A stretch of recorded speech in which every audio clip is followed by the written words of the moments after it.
Hello again. So we have a visitor here tonight that decided that she wanted to join us when we started the stream. Say hi. This little girl, she's so sweet. Isn't she precious? Let's jump in here. Let's take a look at this little. This is little Melanie. She's a long-haired dachshund. She's a little baby. She's only about 6.5 months old.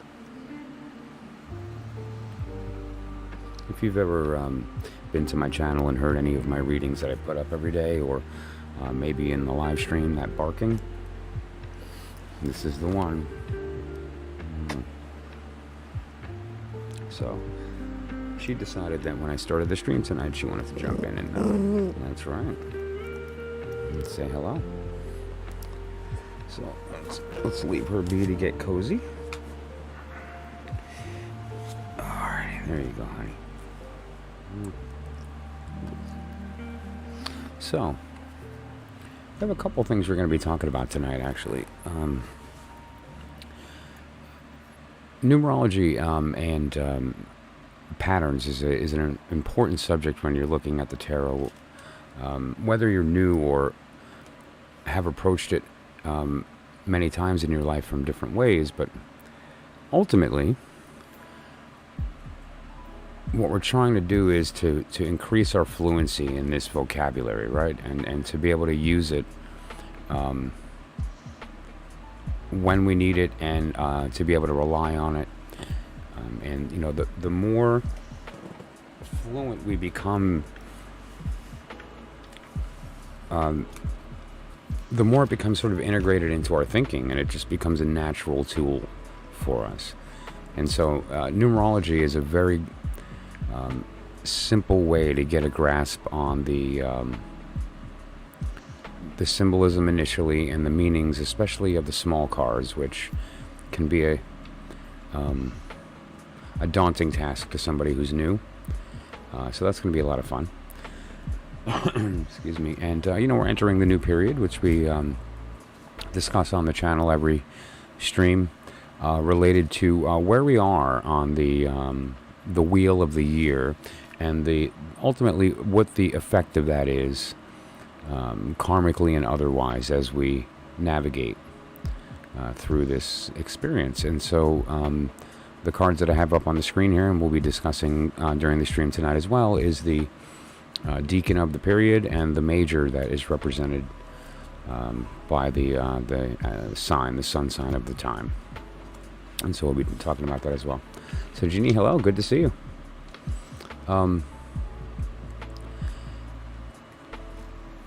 And the daily messages, which include the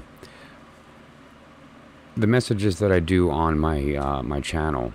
I post 4 readings a day, related to a general message, kind of on a global level. If you have pets, specific message related to that. If it's your birthday, there's a message for that as well. And then a general connections or love reading. Today's is actually very good. And then the personal messages we do on the stream here as well, where we take your birth card and we apply it to certain circumstances and see how that folds. And then we have a couple of subjects that I wanted to broach on today as well. One of them is the making friends with the Deacons, and talking about how we can use that tool in our lives as an effective means of getting a kind of a karmic snapshot of where we're entering or where we've come from, and that can really give us a good indication of how and why we decide certain things, and how we choose one path over another. It's very insightful when we are able to examine the source of those decisions, right? And so we're going to be talking about that again as well. And the Spotlight deck, I have an interesting deck I wanted to show today. This is it's the Surrealist Tarot. I've had this for quite some time now, and I've never actually read with it. This will be my first time tonight reading with this deck.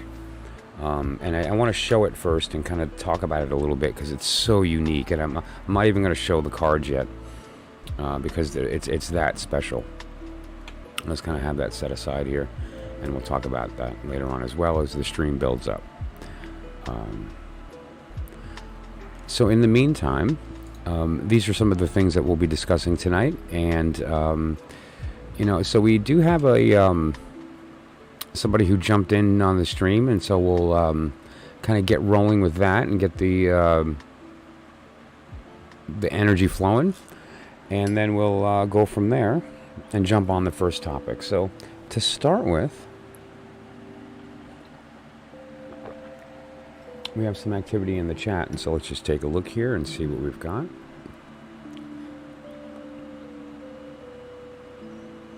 Okay. So.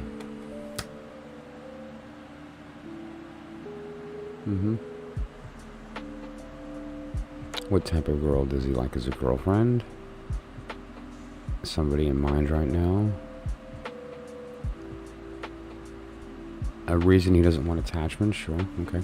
Well, let's look at that first paragraph there.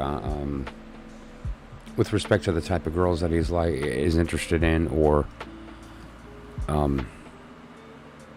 why he's not interested in attachments. I recall we've read about this individual a couple of times now, and I recall there seems to be a level of distraction which could also be read as like a busyness, like they're not really focusing. Like, love isn't their focus. That doesn't mean that they don't allow it into their lives for one reason or another, whether it's physical satisfaction or to placate the ego, or to just for the desire for connection that we all have. Certainly they would allow that into their life, but I would also say that that's not this person's focus. This person has other things that kind of take on the brunt of the attention, and love isn't exactly necessarily the interest. There's a distraction there. Now, interestingly, that came up as well. Cora, hello. Thanks for popping in on the stream. And let's take a look at your birth card here in the meantime. February 2nd, great. Okay. So if we look here, we're at the in the area of the Six of Sword, and you notice as well that astrologically the overall energy is Mercury in Aquarius, right? Aquarius has its own particular correspondences that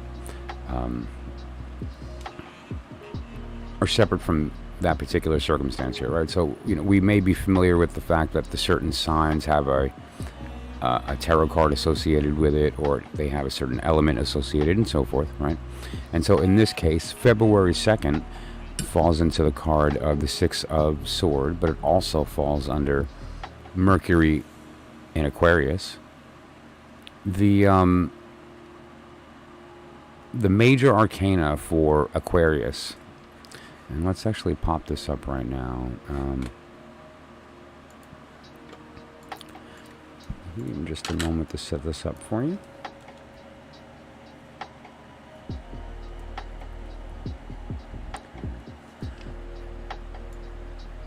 And I believe I said Six of Sword. Let's just verify that.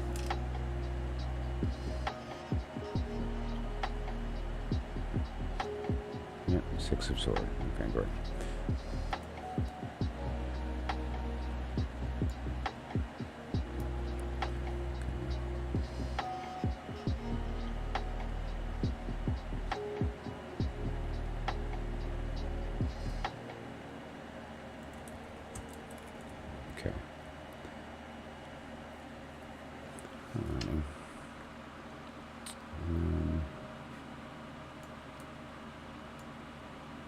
Pardon me, I made a slight clerical error there. I have to shift everything up one.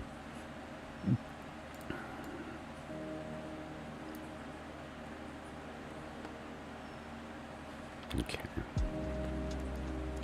Sorry about that.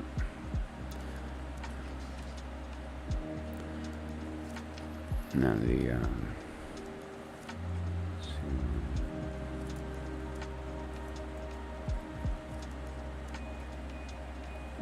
there you go. Okay, that's what I was trying to do. So that said, what we're looking at here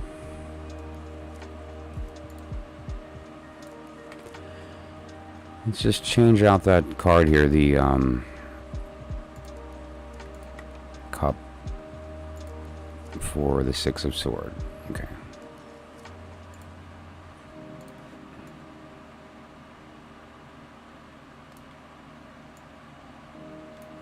All right, so what we're talking about here is a couple things. The energy that we're in right now is represented by the Nine of Pentacles, okay? And the Nine of Pentacles is it's the state of the reward from the work. So the work's been done in the Eight. There was an opportunity for growth that took place there, and if you had the wherewithal, the willpower, the help to weather the growth without allowing the work to suffer, the benefit of that is this new stage. And if you weren't able to weather that and the work did suffer, the growth would not occur, right? So what the Nine of Pentacles is that was successful, and this is the reward. And the reward in this card is rest. A period of or a state of sort of the bliss of not only achieving success, but the lack of imposition that comes along with that. Like, you've done the work and now you get to sort of take a breather before this next stage, which is where you get even busier, right?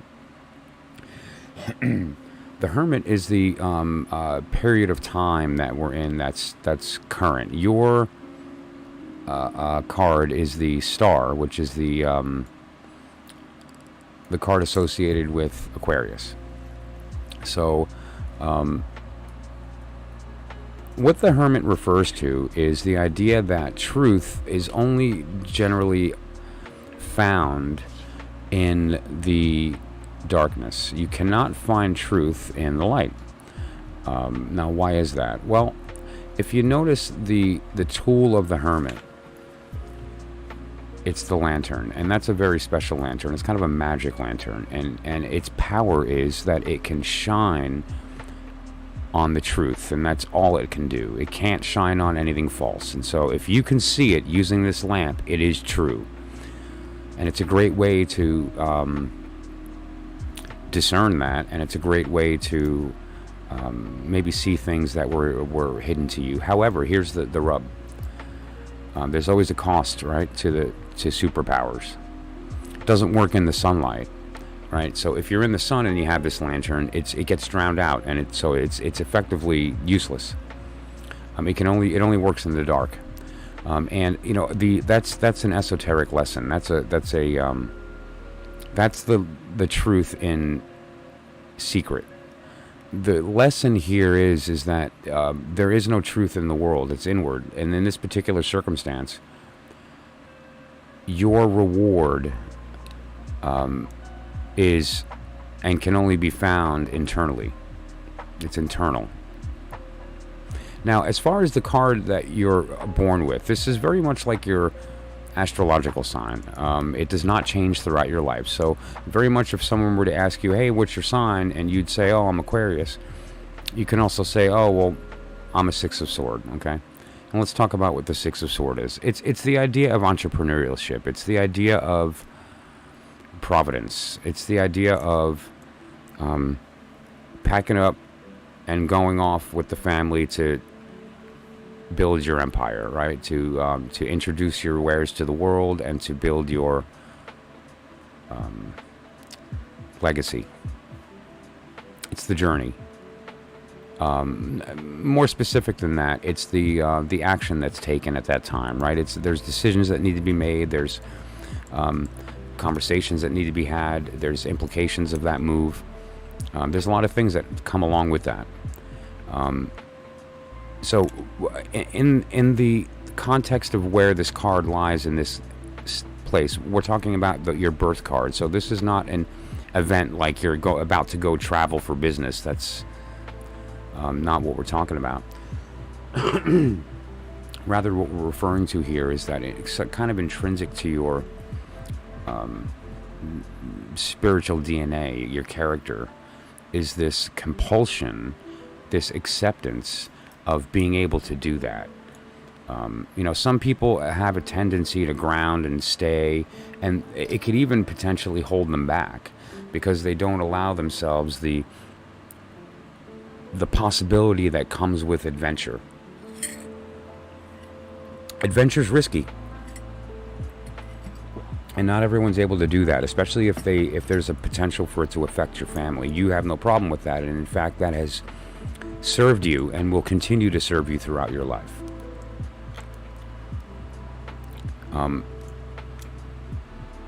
So now what we're seeing here is that when you're able to, without the din of the outside world informing your decisions, and you are able to find the willpower to take that step toward that adventure and create that possibility, the reward is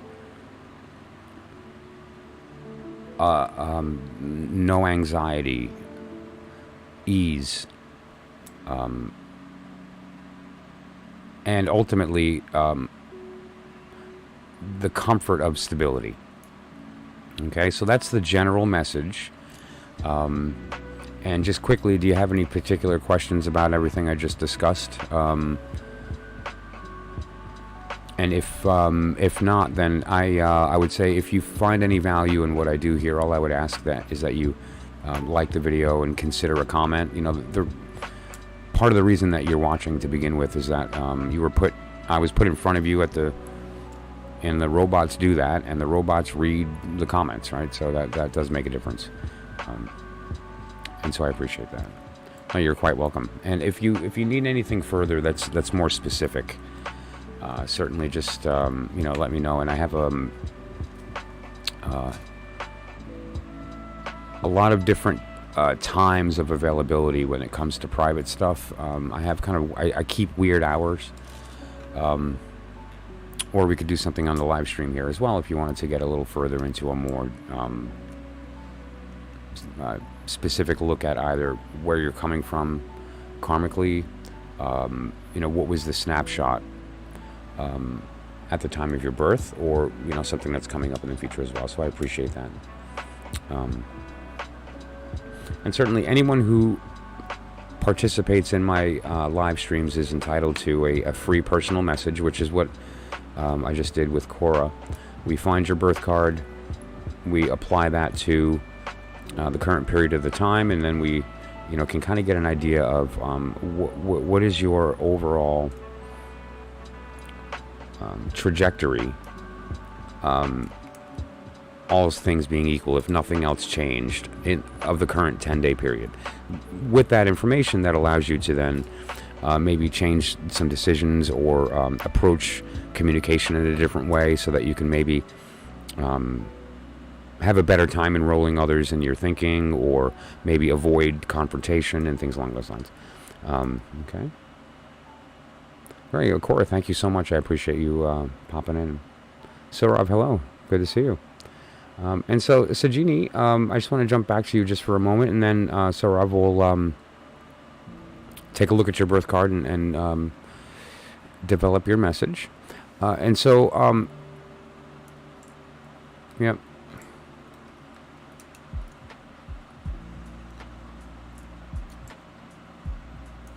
Right.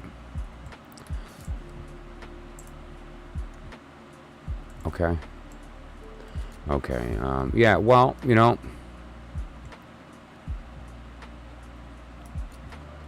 mean, there's certainly a lot of people are going to react emotionally, and how they cope with loss is different for everyone, right? And so you have to consider, with what he's been through, that's not only going to change his opinion of love in general, at least in the short term, because we all know what it is at its core, and it doesn't change regardless of the circumstances of our lives, but our opinion of it does. And our opinion of where we are in that changes, and who we can trust in that changes. And so, this makes a lot of sense when you consider the energy that's come up for him before is this idea of distraction, and this idea of kind of that love not being a focus for him. Makes a lot of sense when we look at what you're saying here and why that would be, because he's really in a state of sort of healing, and so anyone he wound up with would really be in a position of having to kind of do some work and be patient with him, but I don't really know if that would necessarily work out now, which would make sense why he's really sort of not focusing on that.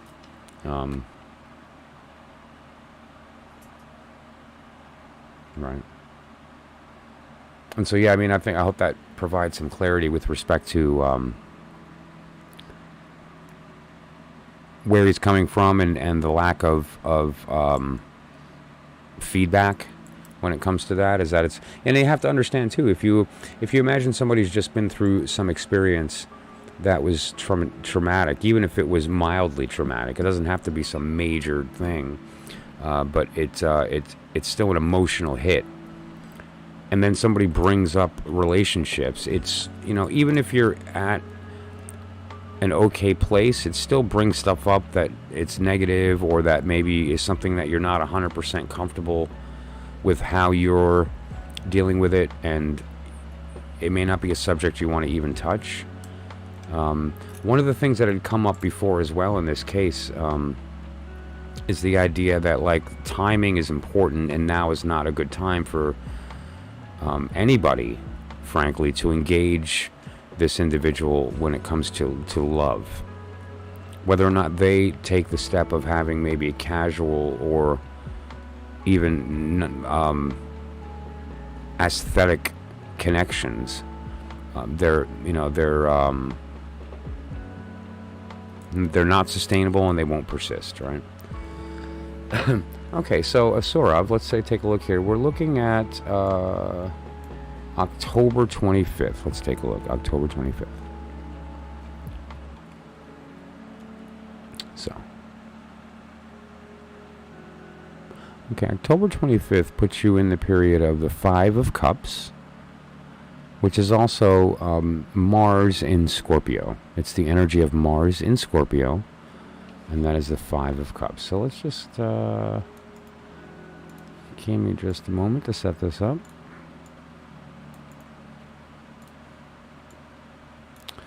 It's the Five of Cups. Okay.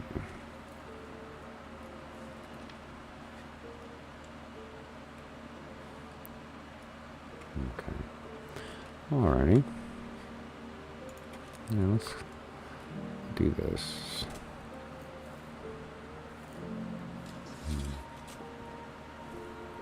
There we go. Alrighty. So, first of all, so Rob, thank you for popping in on the stream again. I appreciate it. I know you've been here before, and it means a lot. New people to my stream make a big difference to growing the channel, but people coming back make a big difference to me, and so I appreciate that. That said, will I become an army officer? Okay, that's a great question. And let's take a look. First of all, let's pop up your birth card, which may just even in and of itself have a lot to do with kind of the direction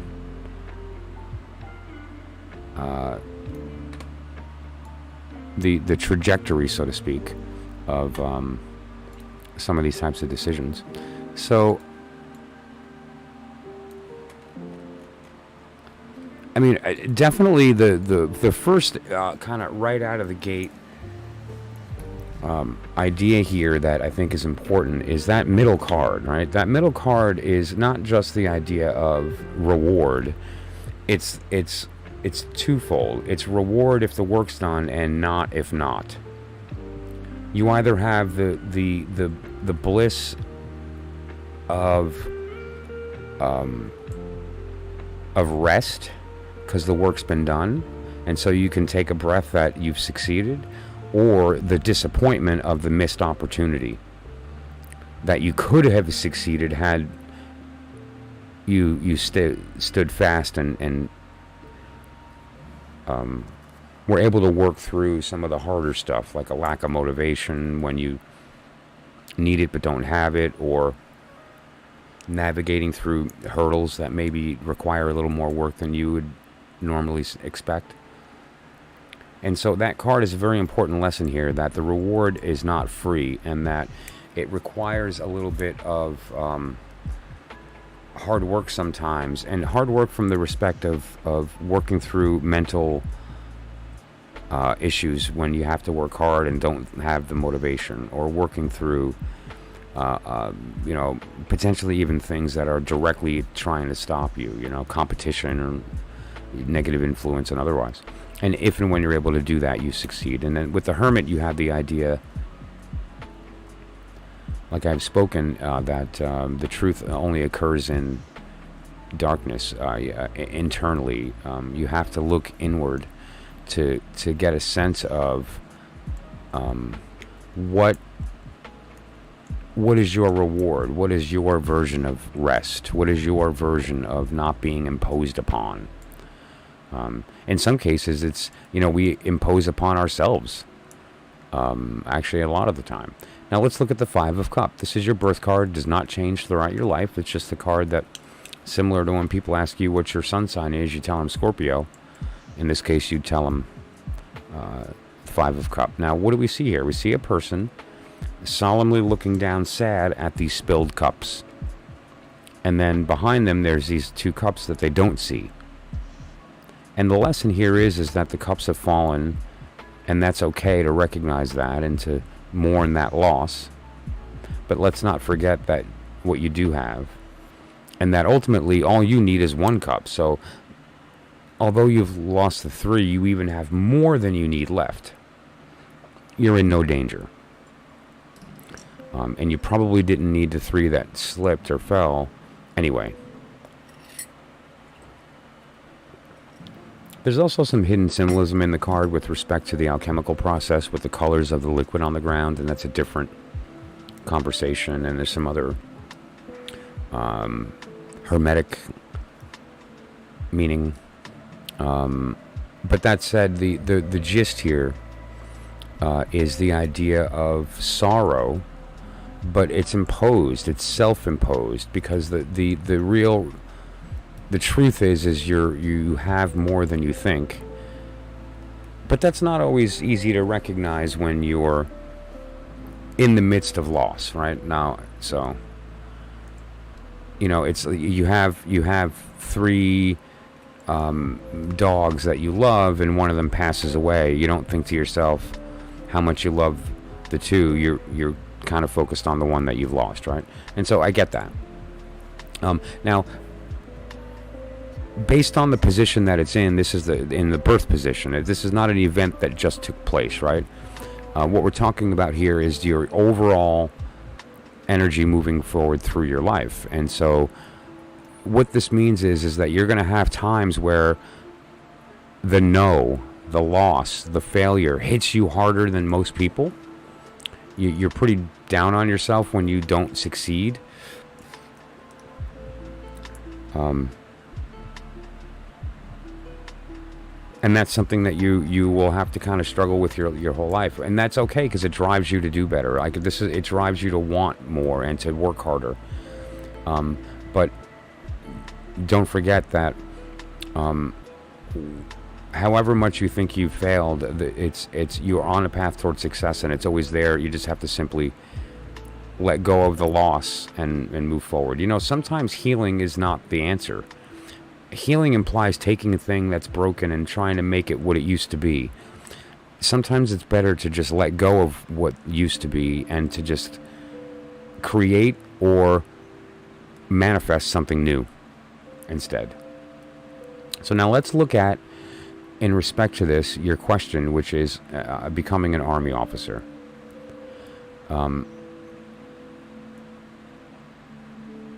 There's a couple of implications here, right? So, and to become an Army officer depends upon a few things. First of all, are you currently in the Army or not? And if you are you on the track for that? If you aren't in the Army yet, you don't just enlist and become an officer. There's certain grades that are necessary. There's a certain level of individual that is considered for that, and others that aren't. Just out of the gate, right? Let alone how you perform once you're in. And so there's things to consider about that. And so if your goal is to become an Army officer, okay, all right. Well, certainly they would have you, right? And if that is a goal of yours to serve, and your goal is to serve as an officer, that should be immediately spoken during the recruiting process, and make sure that the recruiting officer is aware that that's your goal, right? And so that you're immediately put on that track rather than jumping in and then later on making the decision, right? So I would say do that. But let's do this in the meantime. Actually, this is a good deck for that. This is the Tarot of the Holy Light. This is a great deck for this type of question. And so what I'm going to do is I'm going to start with one card, which is basically to ask the question directly. Because let's say you do decide to go into the Army, you speak to the recruiter, you go on the path, you take the test, you do well, you get in, and decide that you want to do something else. Maybe you decide you want to be a sniper. Maybe you decide you want to do intel. Perhaps you have an affinity for electrical and electronic, and you focus on engineering. And the path doesn't lead you to officer class. So it may wind up being a no, but not because you're not accepted, but because you choose a different path later, right? So let's just take a look. I'm not a fan, and I want to be clear, I've been reading tarot for almost 40 years. I'm not a fan of yes or no questions. And so what I'm rather going to do is take a look at what is... Hello, Motulu. Thank you for popping in on the stream. Let's look at what is the karmic shadow, the shape of your experience with the Army.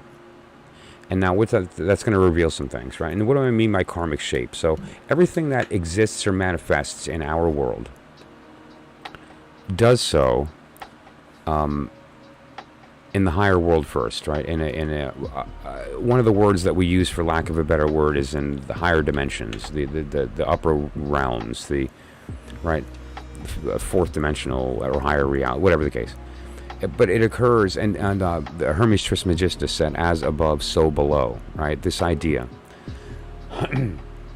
Well, anything that manifests in physical reality happens there first, and then is again, for lack of a better term, holographically projected into our world through this singularity. So it almost looks like a cone coming from the real world of the infinite into the lie of time-space. Now, when that occurs, the light from above shines through the singularity and creates a shadow in our world, and that shadow has a shape. What this card is going to be is that shape, and what we're looking at is what is the karmic circumstance of your experience with the Army. Okay, so this is the Sun. The Sun is a powerful energy. It's the chief masculine energy of the triad. You have the sun, the moon, and the earth, right?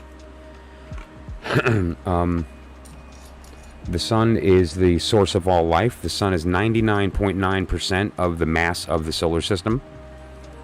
If you were doing the math, it would look like that there's the sun and nothing else, right? We're dust kind of floating around. The sun is also the giver of life. if you were to ask the question, like, this stuff that I'm made of, where did it come from? It came from the sun. It's actually stardust that coalesced, and the atoms that came from that form our bodies. So look up, because that's where you came from. The sun's a powerful card from that respect. And now, if I did have to assign a yes or no to this question and use this card to answer that, the answer is yes. But rather, that the question wasn't a yes or no question, right? So that's not an appropriate answer. The question was, what is the shape of your experience in the military? And it's good.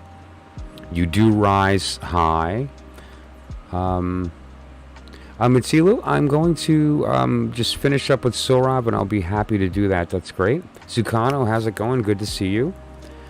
The sun puts you in a very high position, right? And so this is a good thing, with respect to your question about particularly officer. Now, I'm going to throw two more cards and then move on. And these two cards are going to essentially be, what do you need to do in order to ensure that you achieve what you want, okay? We have the Eight of Cup and the Five of Wand, okay? Now, the Eight of Cup and the Five of Wand, actually, they do well together, okay? This is, let me zoom in here. This is a very esoteric kind of artwork here. It's an attempt to kind of expand on the symbolism of the tarot while not really affecting the original symbolism too much. And they've succeeded in some cases, and not so much in others. But these aren't so bad.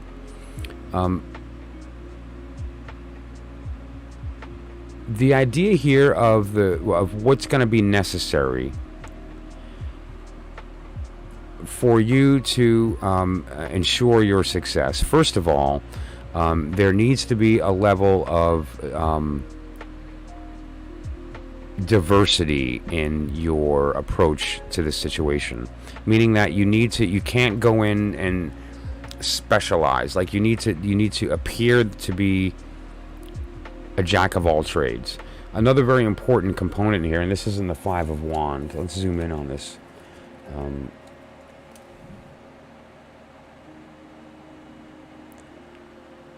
What you're referring to here is the idea of,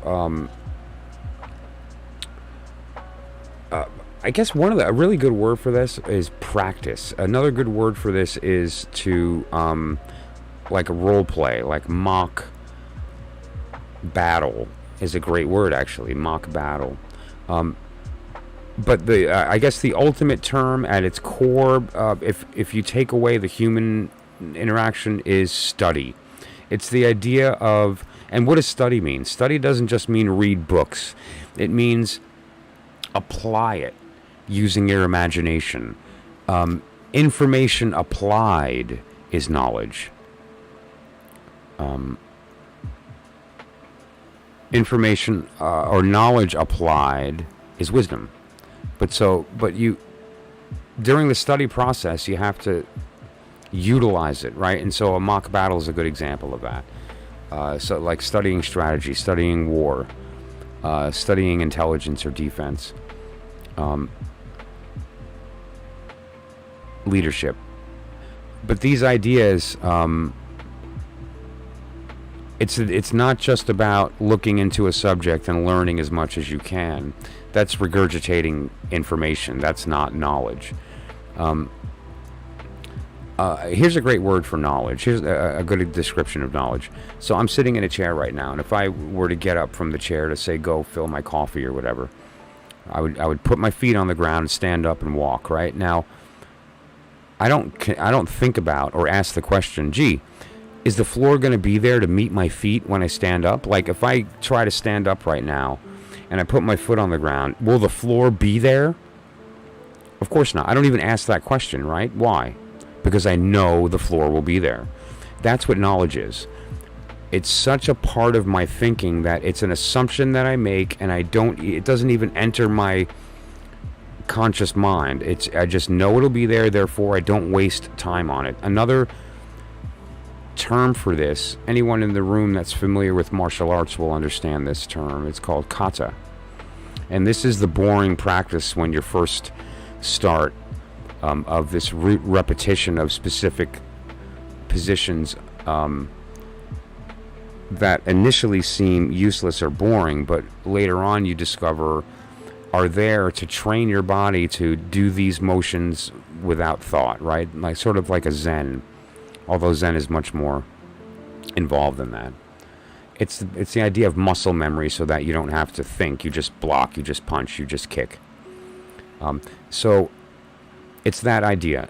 Knowledge is fully integrated and does not require you to access it. It just comes out when it's needed.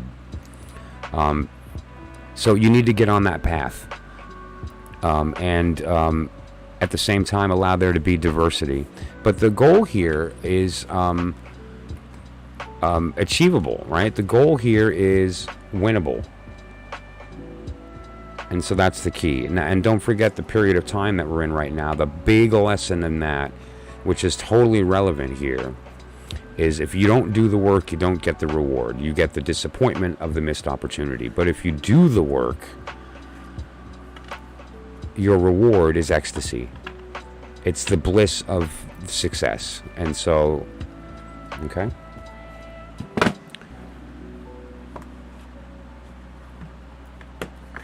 I don't know, I hope that was insightful. And, again, I'll ask anybody the same thing. If you see any value in what I do here on the channel, please give it a like. And, the reason you're watching me is that a robot put my face in front of you, and the robot reads the comments, right? And so if you could consider a comment on the video, it makes a big difference toward putting me out in front of other people and allowing my channel to grow. And that really does mean a lot. Okay, so that said, we have a couple people that have popped in here as well.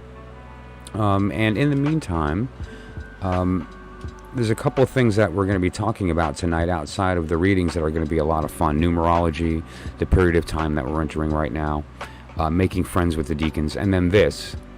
Oh, you're so welcome, Sarah, anytime. And I appreciate you popping back in on the stream. It really means a lot. The Surrealist Tarot. The art of this deck is so... it's special. That I just wanted to have a conversation with everybody about it, and we can kind of look at it together. I've never read with it. I haven't read with it yet, okay? But it's so... This is just the card back. Just to give you a taste, I'm just going to flip one card, and you're going to go, what are we looking at, right? So this is just one card. This is the Empress, okay? Let's just...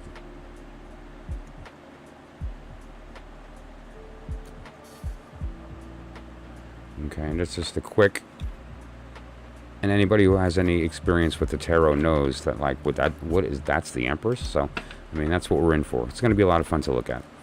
And that's one of the topics that we'll be discussing tonight as well. Okay, so let's jump here then to some readings. Looks like Mutsilu is next. Let me make a short list here.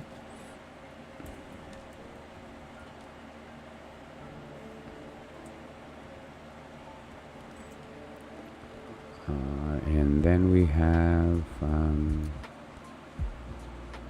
Srishti, hello. I believe you were here yesterday as well, and so I'm glad that we can connect and I can do a reading for you. And Sukano popped in. I appreciate you popping in on the stream, and if you want to take a look at anything as well, I'll put your name on the list if you want. Okay, and so for right now, this is the list. And we'll go from there. So let's take a look here. We're looking at okay, April 22nd. April 22nd.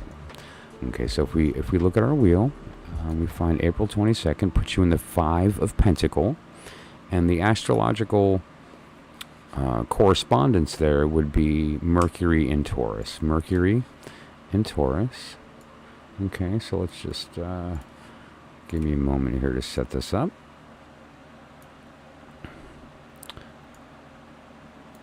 And just to make sure, April 22, 5 of Pentacle. Yep. Okay, great.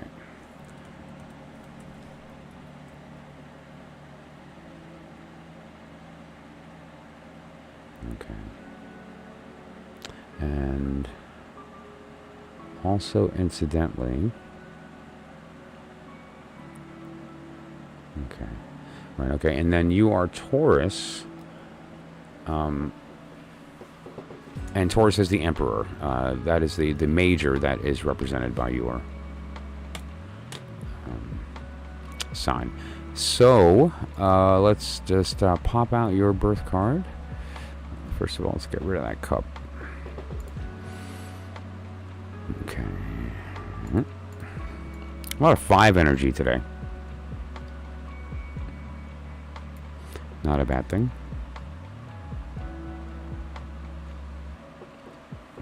Okay, sorry, it's gonna get the thorns here. Alrighty, so again, the 5 of Pentacle, this card does not change throughout your life. This is your birth card. It's very similar to your sun sign, only in tarot form. And so this card, anytime anybody asks you your sign, you're able to tell them Taurus. And if you look, there's a couple of circumstances here, right? You have the 5 of Pentacle. You have Mercury in Taurus. You have the element of Earth. And you also have, and this is the important point here as well, is you are entering Taurus, not leaving, right? You're not in the transitionary phase, which is the moon, or the ending phase, which is in Saturn. You're in this beginning phase of Mercury in Taurus, okay? And what that refers to is that you've completed the transition, and you've entered this new period of time where there is a level of mental mastery, meaning that like you are mentally standing on a good foundation. Now, your birth card is a little bit of a scary card sometimes. The 5 of Pentacles is usually looked at as almost like miserly, right?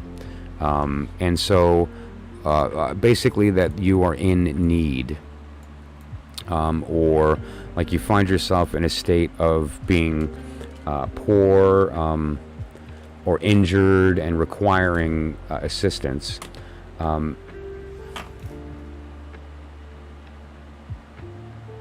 But in the position that it's in, we're actually referring to your birth card. So this is not some circumstance that's happening right now. What this refers to is that you are somebody who is able to recognize injustice in the world or necessity in the world, and you're able to also recognize that there are people in the world who, through no fault of their own, require help sometimes, right? Not everybody has that level of understanding.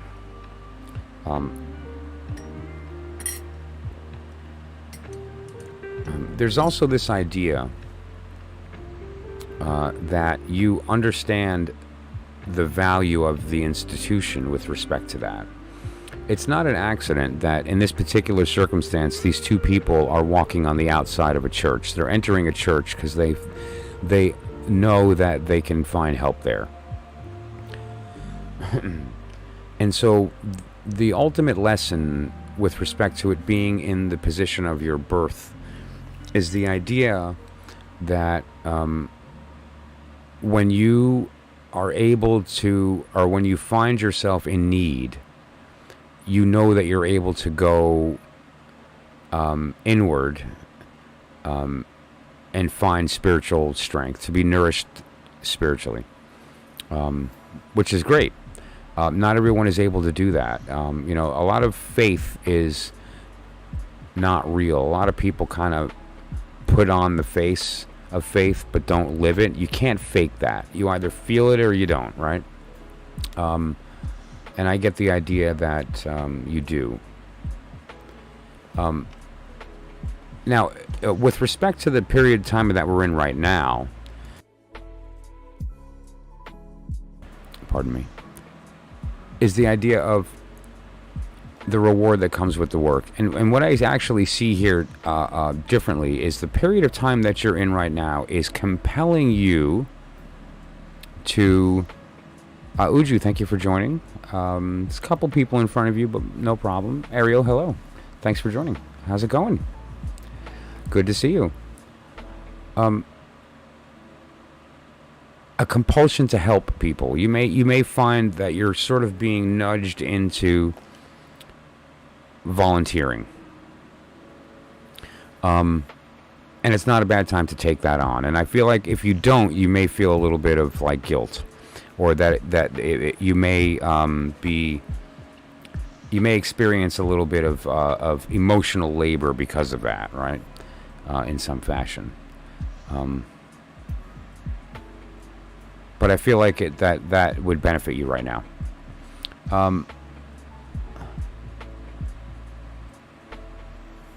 With respect to career, love, and these other circumstances, this period of time right now is more of a time of rest. And this period of time ends in about 8 or 9 days, right? So if we look at the wheel here, right now we've just entered the period of the transitional part of Virgo in the middle, the 9 of Pentacles. That's where we are now. It's the green section to the right. And then we're going to be moving into the 10 of Pentacles September 12th. And the 10 of Pentacles is a different energy than the 9, right? And so this period of rest ends around September 11th into the 12th. Now, it's during that period of time where things like that change. But right now, we're in kind of a period of resting. And what that really means is that you could start something new, but this is more the period of the collection of and the enjoyment of the reward of your prior work before the new work starts. And so specifically the period of time that we're in right now. Now, that doesn't mean you can't start anything new. It just means that it's not maybe the best time to start thinking about that, and it may be something that you want to consider coming up in the coming weeks. Okay. And certainly I would say if you do want maybe a more specific or broader reading with respect to career or love or these other subjects, there's a couple of particular spreads that I do that are geared toward that. As far as love is concerned, the mind, body, soul reading, it's my spread. I developed it over decades of doing readings for people, is very effective at getting at the heart of that type of connection. And I mean really effective. That's the mind, body, soul reading. With respect to career, oftentimes I do a 3-card spread for that as well.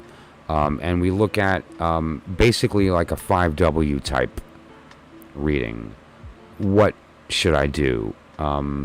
When do certain things need to take place? Like that. So that would be, and this is for everybody as well, not just Matsilu, but anybody else. Is a really good spread for that as well. And so we can certainly consider that either tonight on the stream here, or you can contact me via email, send me a text message or a direct message, and then we can set that up. Okay? So let's see where we are. Okay. Looks like Srishti and Zucano. Srishti, you have 25th, right? Yep.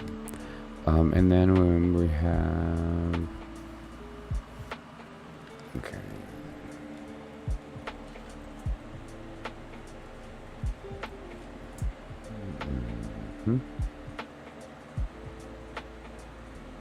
Who else was there?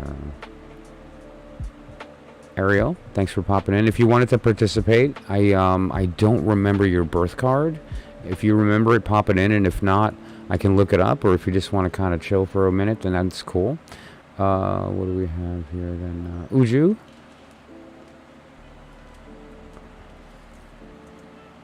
Same thing. I'll get to your birth card here in a sec. And let's add Psalm. Sure thing. Okay. Great. And I'm going to pop Ariel in there as well.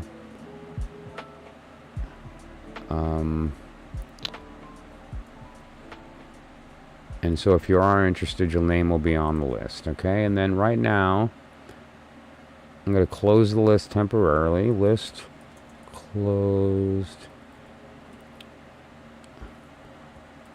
And then we'll open it back up later. Okay. Great. Now, guys, I need about 5 minutes. Okay, I'll be right back. I got to fill up the coffee and so on. So here's the list. All right. Let's think about that. And that will be the next order, and we'll go through the readings. Did I miss anybody? I don't think so. Is it okay, great. All right. So yeah, I just need about 5 minutes. I'll be back. And if I'm not back in 5 minutes, it'll be 6, right? So it'll just be a little bit here, and we'll continue with that. Okay, and then once we do those readings, we'll move to the Spotlight deck. I really want to. I've never done a reading with it, and I'm really excited to see if it's even possible. And you'll know what I mean when I show you the cards, because they are so different that I'm not sure, even with all my experience, decades of teaching tarot. We'll see. I don't know. I'm suspicious that I'm going to have trouble reading it. So that said, though, I'll see you guys in a couple minutes. Okay, about 5 minutes, maybe 6, and we'll be right back.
Alrighty, we're back.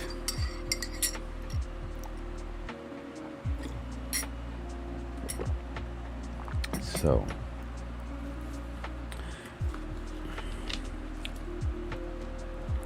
if you guys don't mind, I'm just going to light a quick incense.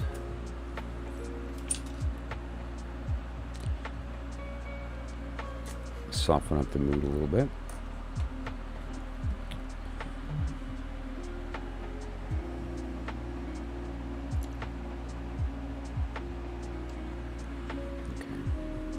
So, let's take a look here at our list. Okay. So, Srishti, if you are still in the room, let's take a look. Let me know, and we will find your card. Let's see if you've already put your information here. You have. November 25th. Great. So, November 25th.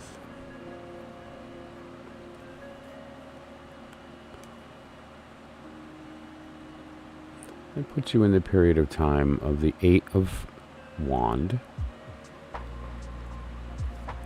And just give me a moment to set this up.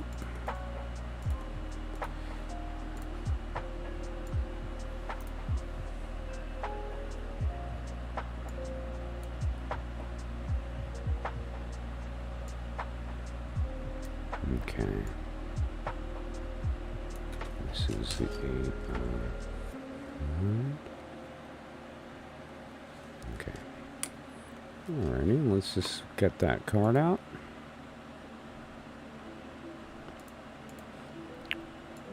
Okay.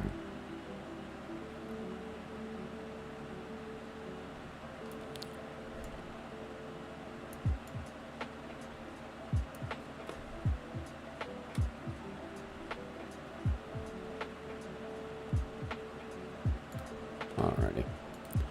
There we go. Okay. So,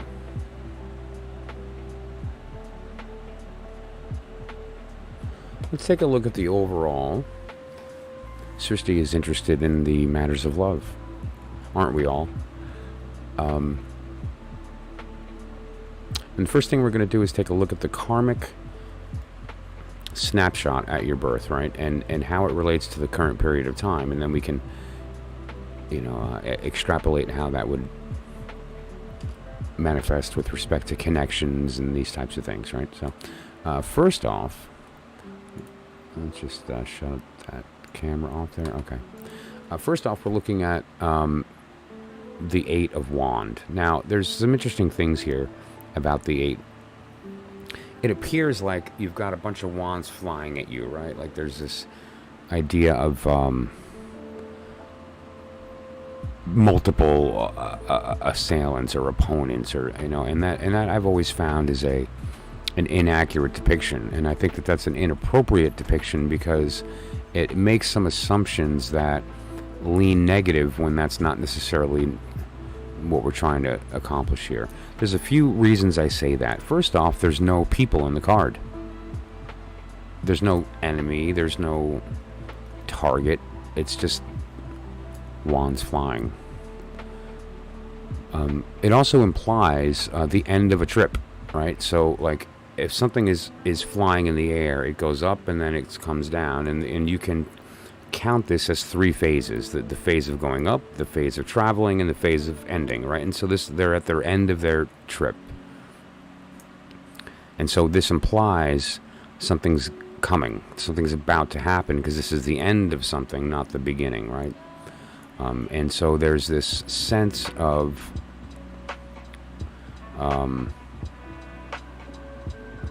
completion's about to occur, right? And finally, there is a very strong general energy of motion and movement. There's also the idea here of the fact that they're all kind of going together in that flow. And so, hello, Simran. It's going to be a little while. We have a couple people in front of you on the list, but I will be opening up the free list again in a little bit once we get through some readings, and then I have a few things that we're going to talk about tonight, and then we'll jump back into readings. So now, as far as the period of time that we're in right now, what we're looking at is the Nine of Pentacle, and the Nine of Pentacle is the sensation of rest after work, and that rest comes from the fact that you've done what you were supposed to, and you feel satisfied that got done. And if you had made a commitment to somebody, you fulfill that commitment, and that's strengthened the connection. There's all kinds of good things that come with that Nine, and the bad part of that is if you haven't done it, this rather is the disappointment of that missed opportunity. And when it comes to the Hermit, the energy that we're in right now, this is a good period of time to go inward and to kind of take a look at your motivation and, who am I and why do I want the things that I want? I know the things I want, but do I know why I want them? And do I want them, or is it my ego, or is it my desire to satisfy the people around me, right? And so now let's look at this as a total snapshot. The period of time that you're in right now is going to be, and this is until it's about 8 days from now, this next week and change. You're going to be in a period of time where there's a lot coming at you from different people and their impositions. People needing help, people wanting what you have to give, whether it's your talent or within your work or within your family. You have a lot of people that are vying for your attention and want you to do things for them. And the lesson here is a balance in what you give and what you take, because if you overburden yourself, the effect of that is resentment. You begin to dislike the people you help instead of feeling obligated to help them and feeling good about that karmically. You begin to resent the fact that you're doing all the work, so to speak. And so the warning is to not overextend yourself with obligations of other people, okay? And if you're able to do that, not only will you be able to continue to help people and handle anything that comes at you, but there'll be ease and peace in that. And, you have to, again, consider and ask yourself, what is my motivation for helping them? Is it low self-esteem? Is it necessity and I just am forced to step up and do my part? Is it something else where people have grown used to using you and so they've grown lazy? These are important questions. Now, let's look at what this means with respect to love.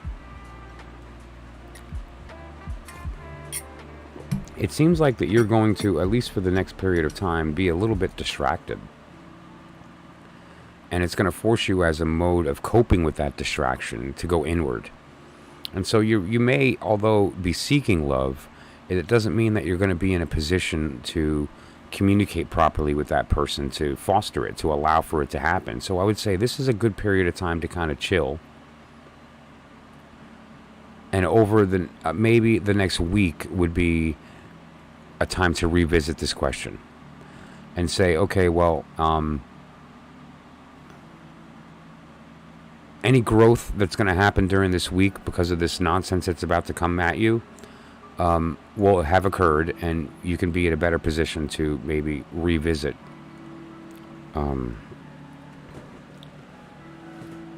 direct connections. Right now, if you want to go further and look at a certain individual and kind of where they are in this circumstance, then that may alter this. Like, meaning, if I were to add an energy to this equation, it's going to change the result, right? And that means we'll take the other person's birth card, apply it to this, and see, does that connection change the 8 to a degree that it perpetuates that love happening, or is it something that holds it back, right? So we would require that other person to kind of do that, or we would be able to divine it through other means, but they would be a little out of the scope of a basic personal message. But that is something that we would certainly be able to look into. It would just be a matter of maybe getting some information on the other person, or if you have a particular interest, what their birth card is. But I hope that was insightful. I mean, I hope that kind of at least gave you some understanding of where you are with respect to that, because whenever we're talking about love, what we're ultimately talking about is connections, and connections occur because of communication. Whether it's the fact that my hand communicates with the desk, and that's why they don't pass through each other. There's a level of each one understanding the other's presence, understanding that there's a connection between these two entities, and they respect each other, right? Everything is a communication. And if you're not in a position to communicate properly, meaning that you're going to be overly emotional, overly intellectual, overly physical, and the other side isn't really prepared to handle that or to receive it, communication won't happen. And the side effect of that is that it can slow the process of connection. So anytime that it's a period of waiting, we have to be patient. It's in our best interest. Okay. And so I hope that was insightful. And if you find any value in what I'm doing, I just ask that you please give the video a like and consider a comment. It really does make a big difference. So that said, let's take a look at where we are on the list here. I think, Zucano, you're next. Up. And let's just refresh the list here.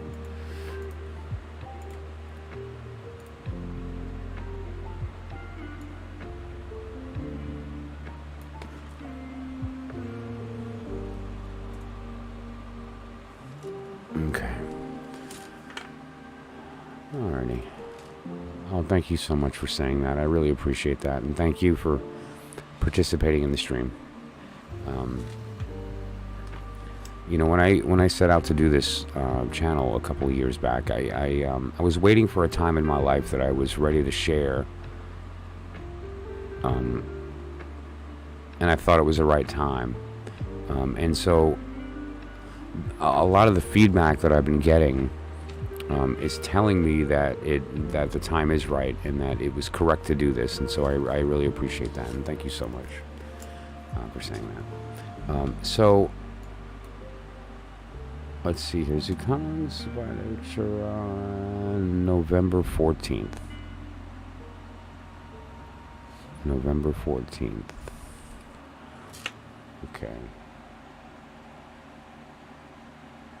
Seven of Cup.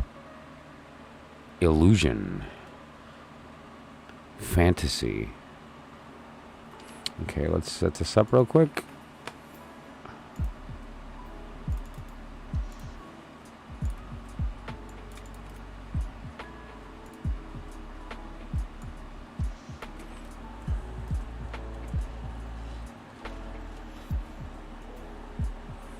Okay.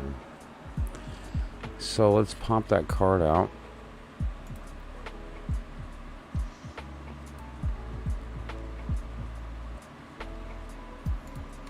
Okay. Alrighty.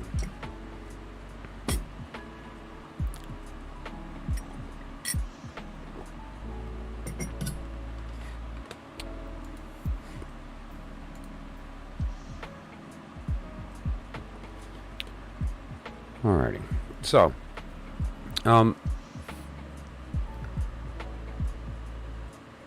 I think I've done the personal message for you before, and obviously, the major difference here from the last personal message that I did for you is that we've moved into the 9 from the 8, right?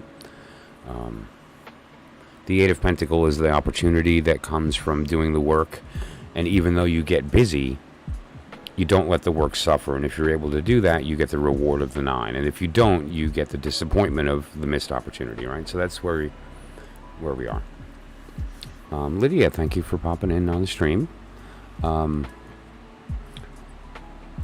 be happy to look at some readings here in a moment. I just have a couple of people ahead of you, and then we'll be opening the list back up in a little bit.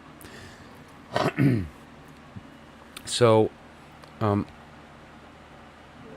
rather than do the personal message that I normally do, which I've already done with you, let's take a look. You've asked a few times about marriage. So what I think I'll do, I'll use this. This is a different deck. And what this is the Alchemical Tarot by Robert M. Place. And I find that it's not a bad deck for relationship type questions that are a little deeper, right? A relationship is one thing. A relationship that leads to such a desire for two people to become one that they commit forever is a different story, right? Or at least you'd hope it's forever. I mean, I don't know. It depends upon where you're from. I'm sad to say that in America, the marriage is not a very sacred institution. It really is kind of thrown around and is not really applied properly. Very often the families are created without marriage, and very often marriages are created without family. And I don't know, it's a very weird thing here. Everybody wants it, nobody respects it. It's just a strange kind of institution here in America. But ultimately, what it's supposed to be is the recognition that as a race, we're better off if we rear children as a family. And we intrinsically deeply know that. And so the idea of marriage, I think, is not only the love for another person that's so deep that you can't imagine them being with anyone else and being away from you, and also the idea that that connection will lead to the creation of another life that will benefit from you two being together, that marriage is a good institution. How it got to where it is now, where it's like people have the nerve to tell people who they can and can't marry, or people have all kinds of weird attitudes about it, or people jump to marry and divorce very quickly for silly reasons, and there's all kinds of nonsense. But it's really a very powerful trinity, because when two people union in the true sense, something new's created from that. So they are not what they were. They're something new, but only when it's real. When it's not, it's trivial, and really it's the ego tricking you into thinking that you've done something good when it's just doing what the ego does, right? And so that's really the idea here. So I'm going to put it down a couple cards. This is you and this is them. This is the them of the target of marriage. Like, the question is like, what's the even opportunity for that? And this is where you are. Interestingly, that's the Nine of Pentacles. So, how do you like that? And so you know what that card is, because that's the card of rest. That's the card of ignorance and bliss, because you're in your place of happiness and joy after your work. She's kind of all in her garden, reaping the rewards. And loving her bird quietly, because she has this leisure that comes from the work being done, right? And so that's where you are in the circumstance of the question of marriage, right? You're in this state of feeling like, I got a good thing here. People would want to be with me, right? Now let's look at the them, the proverbial, the colloquial them. Not a bad card. What we're referring to here, I know the imagery, if you're not familiar with this deck, is very different than a standard tarot deck. Artie, good to see you. Thanks for popping in. This is a vessel. It refers to a cup. This is the Ace of Cups. The Ace of Cups represents various things, but at its core, it represents a season of time, and it represents an element, in this particular circumstance, water. And it also represents all of the water signs. And if we look at this wonderful diagram because it really has so much information packed into it that it's really useful. So what are the water signs? Well, the symbol for water is the downward pointing triangle without a line. So for instance, Cancer is a water sign. Scorpio is a water sign. Pisces is a water sign. Okay, and so what this represents is all three of those. Okay, and you can actually see that in his art. He was very clever in the way that he put all three of those symbols in this. But what we have here is interesting. Let me just zoom in on this. The vessel is half full, and the heart is half submerged in the red. Now, this is the red alchemically of blood. There's the blood and the milk. There's suffering and nourishment. We talk about this in Freemasonry as mercy and severity, or the tree of life has the pillars of mercy and severity, Boaz and Yakin. These pillars represent the blood and the milk, is one interpretation. And what that is, and you'll notice that here as well on Alchemia, one is blood, the other is the milk. So one is her suffering and one is her feeding. And the idea here is of those two things coming together to create the elixir, right? And that is the goal of the work, the alchemical marriage. So your question is related to marriage, and the card that we get is the act of the alchemical marriage being half complete, meaning that there's this missing component. The missing component is the milk, the nourishment. You are suffering, bleeding, looking, wanting, but there's no nourishment. It's empty. Where's the milk? And that's going to come from that other person, then allowing that union to take place. And so it appears that for the time being that vessel is empty. Now, so let's ask the question, though.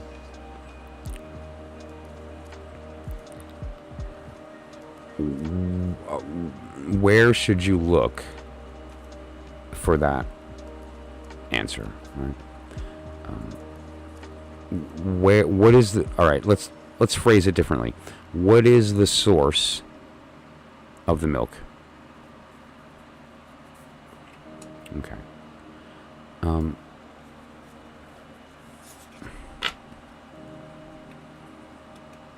Now, first of all, this card, at first glance, oftentimes people think of it as movement, motion, action, will expressed, all these things. And, you know, that's all kind of great and half true. The important thing to remember about the Chariot is that you are the driver, right? You do have power here because you're the one steering this vehicle, and you steer it where you want to go. And that's power. However, the Chariot is pulled by two horses, right? Oh, and actually, interestingly, like one's red, one's white. One's the blood, one's the milk. One's salt, one's sulfur.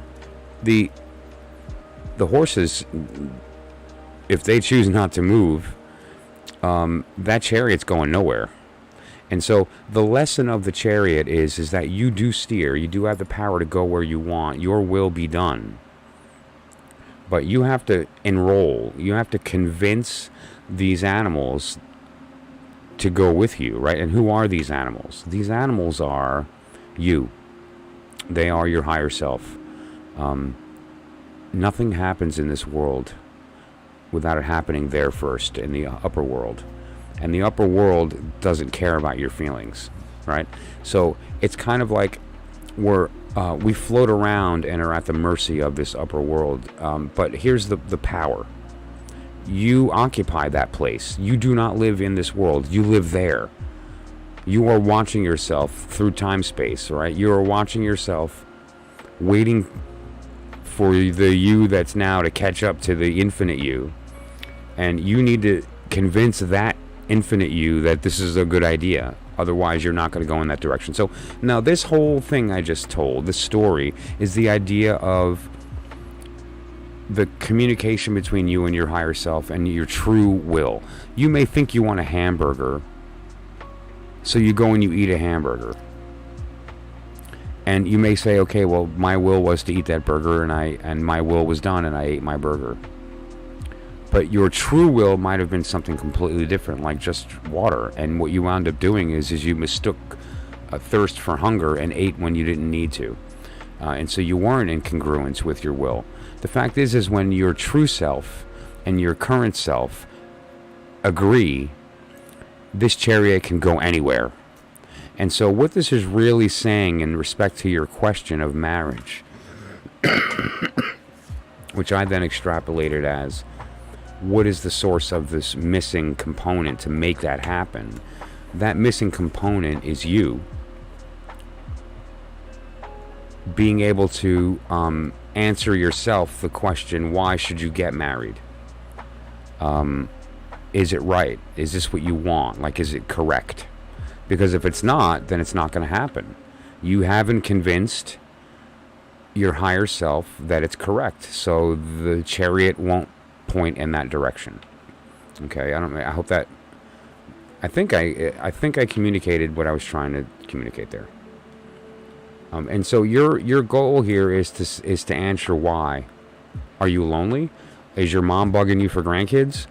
Do you have a crush or an interest or someone that you've looked at for years that you like just can't stop thinking about, and so you're sort of fantasizing about having that person?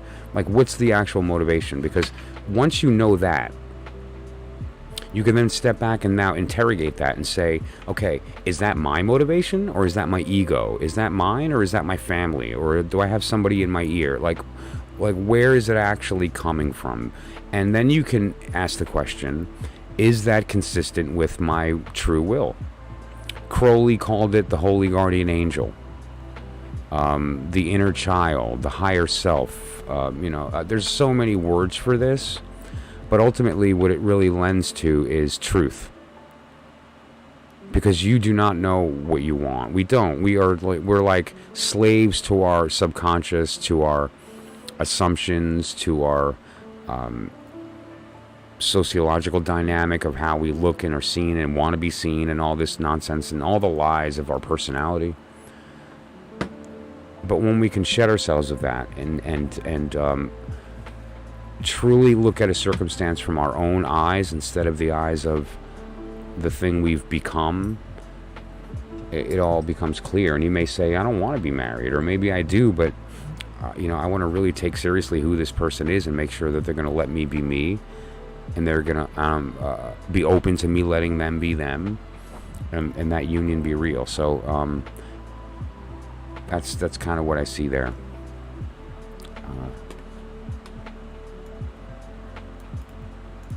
So what we've got here, well, actually, let me continue this.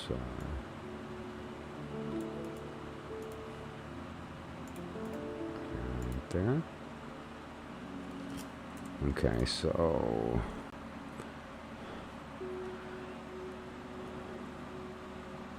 great. Okay, so Ariel, if you're still in the room, let me know. Who's you? Sab? Just give me a thumbs up or something. Just let me know. And then we'll go from there. And while we're waiting, let me pop up the topics. We talked about the new period of time. The daily message, the pet message, the birthday, and the mind, body, and soul are already on the channel if you'd like to watch those as well. Artie? Awesome, okay. Making friends with the Deacons we'll talk about. And the Spotlight deck, the Surrealist, is so strange.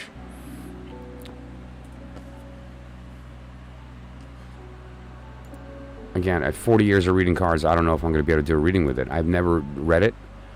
We'll find out.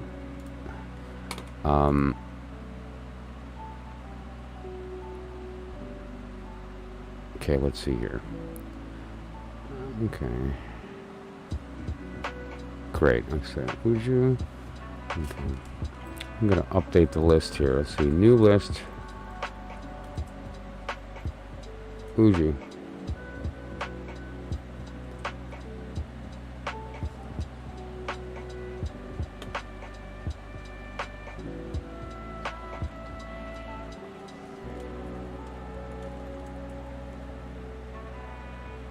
Lydia.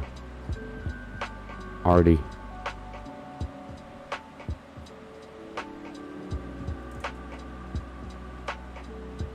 New list. Okay. So,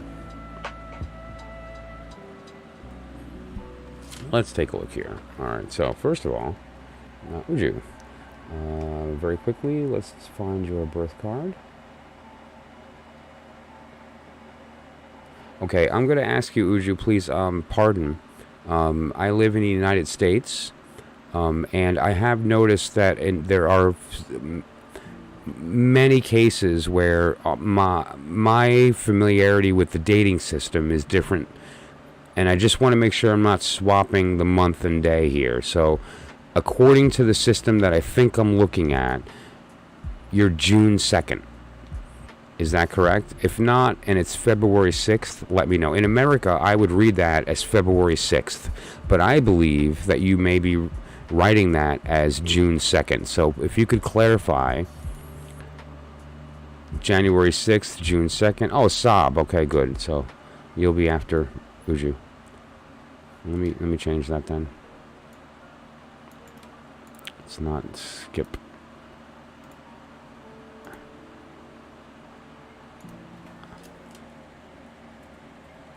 Sorry about that. Great. Okay. All right. So if you could just clarify for me, Uju, your birthday of, are we looking at June 2nd or February 6th? That's a big difference. Yeah. And again, because I'm just used to, we do month, day, year. Yeah, 2/6, right. Okay. So June 2nd? Or February 6th. I guess I would read that as June 2nd for...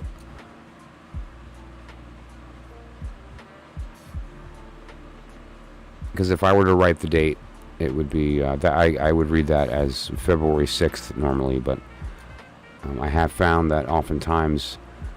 okay,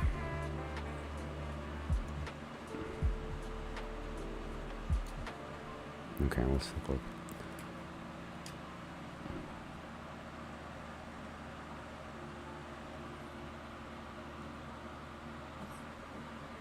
Nine of Sword. June 2nd is the Nine of Sword. We're in the middle of Gemini.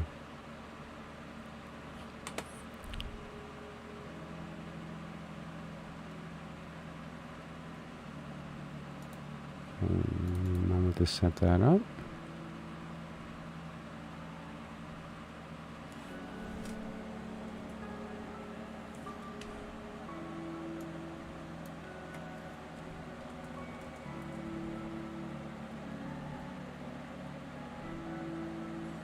Just to clarify, June 2nd, Nine of Sword. Okay.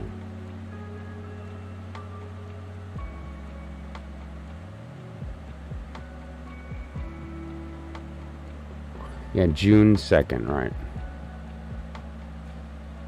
Yeah, Cancer. No, Cancer is later. Yeah, Gemini is basically May 20-something through June 20s, like in the June 20s. So June 2nd is smack in the middle of Gemini.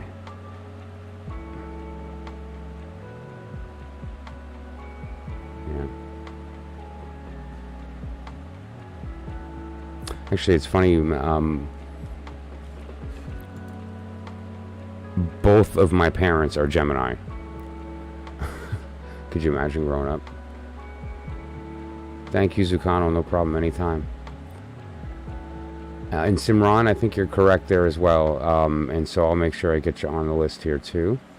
And you know, there's times where if I have to jump in and out of the live streams, I honor the fact that anybody who participates in my stream is entitled to a free reading. I mean that. And so what The personal message I provide to anybody, and if I'm not able to do it on a stream, I very simply ask that you just put your month and day in the.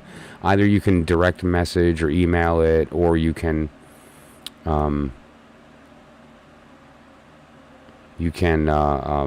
Send it over or comment, and I will reply to your comment with your reading.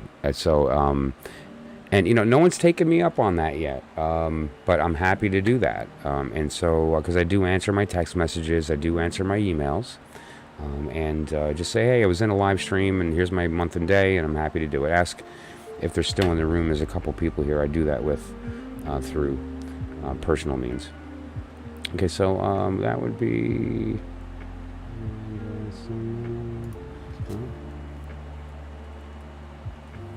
Okay.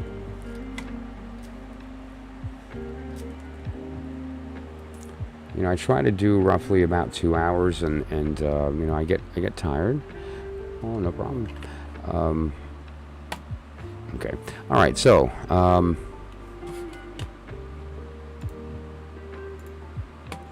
Looking at the Nine of Sword here. Now, the Nine of Sword oftentimes is looked at as a card of anxiety. This person is like sitting up at night worried. But what their card also refers to oftentimes is... let me just get rid of that cup here. Is familial. Past karmic consequences that you are paying for.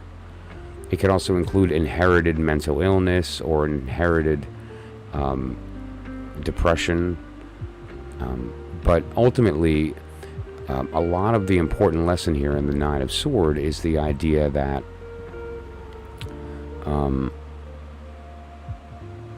healing is possible. Like this state does not need to persist. It can be changed. But what I would say that this means is that karmically, you're coming from the perspective of past things that you're dealing with that you carry with you. And that it's easy for you when situations arise to apply those past demons. And you have to be aware of that and to not allow that to consume your decisions and to steal your joy. Because you deserve that joy. Now, during this period of time that we're in right now is actually a good time to do that, because we're in the period of the Hermit and we're in the period of the Nine of Pentacles. And so this allows you the opportunity to do that work, to look inward and to say, this isn't my pain. I carry it because I've always have, and I just assumed it's normal, but it isn't, and I don't have to carry it. I'll feel it. It's real. I'll look at it, recognize that it's there, but then you got to do the work and look at the source and say, okay, and now that you know where it comes from, is there any reason that it needs to persist? Have I learned the lesson and it can go now? And here's a big one. This is the real important message in this card. Of course, yeah, and I get that. A lot of times when we've had injury, whether it's emotional, physical, mental, all or none of those, we attempt to heal. And what does healing mean? Let's actually look at the words, right? Healing is taking something that's damaged and trying to make it to the way it was. Like to fix it so it goes back to the way it was. And sometimes that's not possible. And that's okay. And instead what we have to do is be open to allowing something new to happen instead. So the hard part is the loss of the old way and letting go. But if we're able to do that, and instead of trying to heal and bring back what used to be, we're open enough to allow this new thing to happen. And so mourn the loss of the old, but allow for the new, and that new will be better.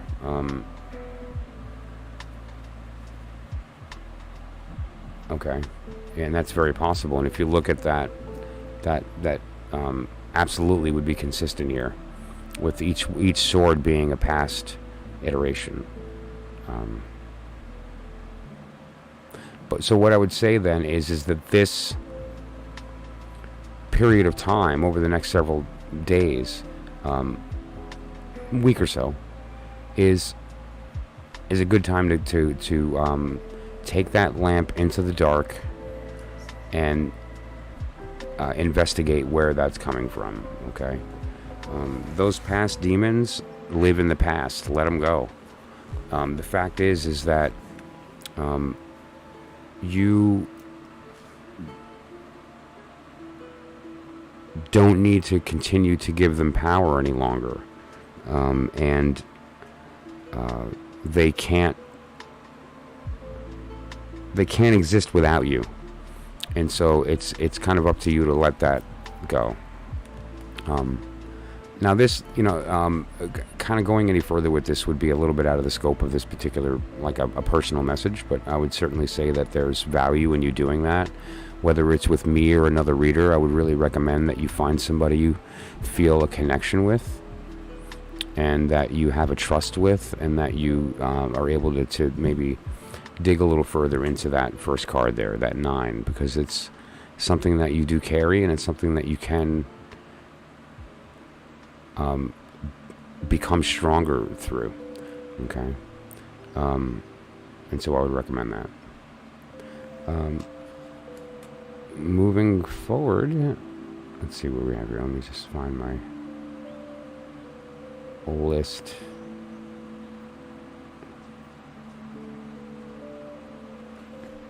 There we go. Okay, Sob. And I'm going to be closing the list here because it is getting late. And so this is where we are.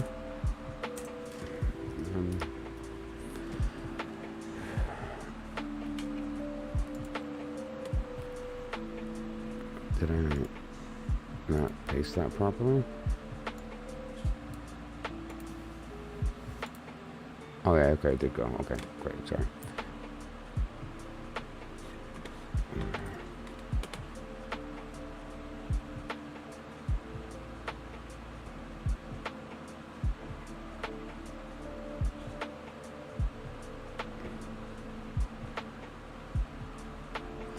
Oh, there you go. Okay, November 11. Okay. Great date. I had a very significant event take place in my life on November 11th. 6 of Cups. 6 of Cups.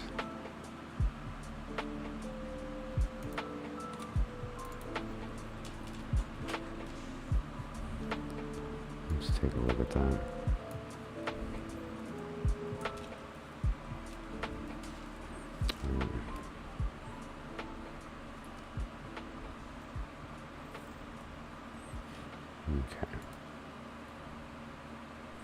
There we go. Okay, let's just pop your card out.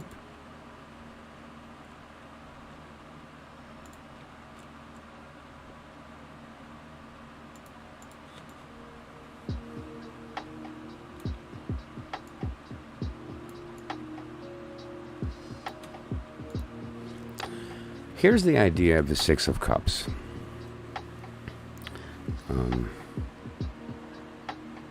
When you're an adult and you show up to a buddy's house, or even like a coworker or something, to have an adult meeting, like you're going to talk about some work-related stuff or whatever the case may be, okay? And the place you're going, they have kids, right? And you walk in the door, and you're all serious, and you're getting ready to talk about work, and the kid walks up to you and goes, "The floor is lava." Right, and you're put in this situation. You're an adult with a bunch of adults, and a child comes up to you and says a child thing. Now, you're faced with the question here: do I give it to him? Do I play back? Or do I say, "Oh, listen, we're busy right now," and not play with the kid, right? The person who gives in, the person who plays with the kid, "Oh no, the floor is lava," is the 6 of Cups. the one who, when your love comes to you and says, how do you like me in this shirt? And you go, oh, I love that. I always like when you wear that color, even though you hate that shirt. That's the Six of Cup. You know, there's this idea that we have that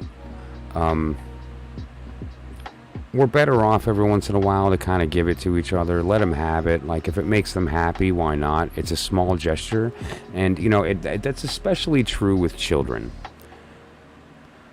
Excuse me. Children need people in their lives that they can play with. And it's not just playing games, playing with toys, playing with paint and things like that. It's also about allowing their imagination to do its thing and allowing them to interrogate their universe with play, and for you to engage in that with them, and to if you can, participate in the fantasy, and vice versa. And now when it comes to love, it's the same idea. If you are looking for a mate, wouldn't you want somebody that's going to play with you? Somebody that's going to let you have your fantasies, and that is going to be open to you letting them have theirs. You know, that's always a good thing. And that includes friendships. That includes creative relationships, like if you're creating music or art with somebody, or collaboration for writing. Any circumstance where there's a connection with people that requires there to be an emotional connection, play should be involved. And if it isn't, you're missing out, right? And now what we have in the 9 here is the reward of that, which is bliss.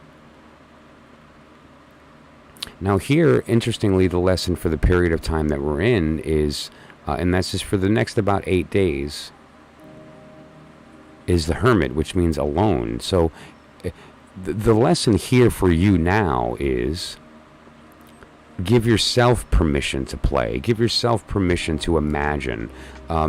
Don't be too glib about the little fantasies you tell yourself that motivate you. It's okay. And it's also a good period of time for you to, rather than receiving this, to start giving it out this week. Let people have it. You'll know who they are because they're going to ask for it, right? They're going to come up and say the floor is lava. Or they're going to come up and say, oh, did you notice that report that I wrote? Or, you know, hey, I have this, what's it called? And it got a bunch of likes, you know. So, you know, give in to their fantasy. And it's also important during this period of time that you give in to your own. And you allow yourself that. It's important. Now let's just take a quick run through here and take a look if you had any particular...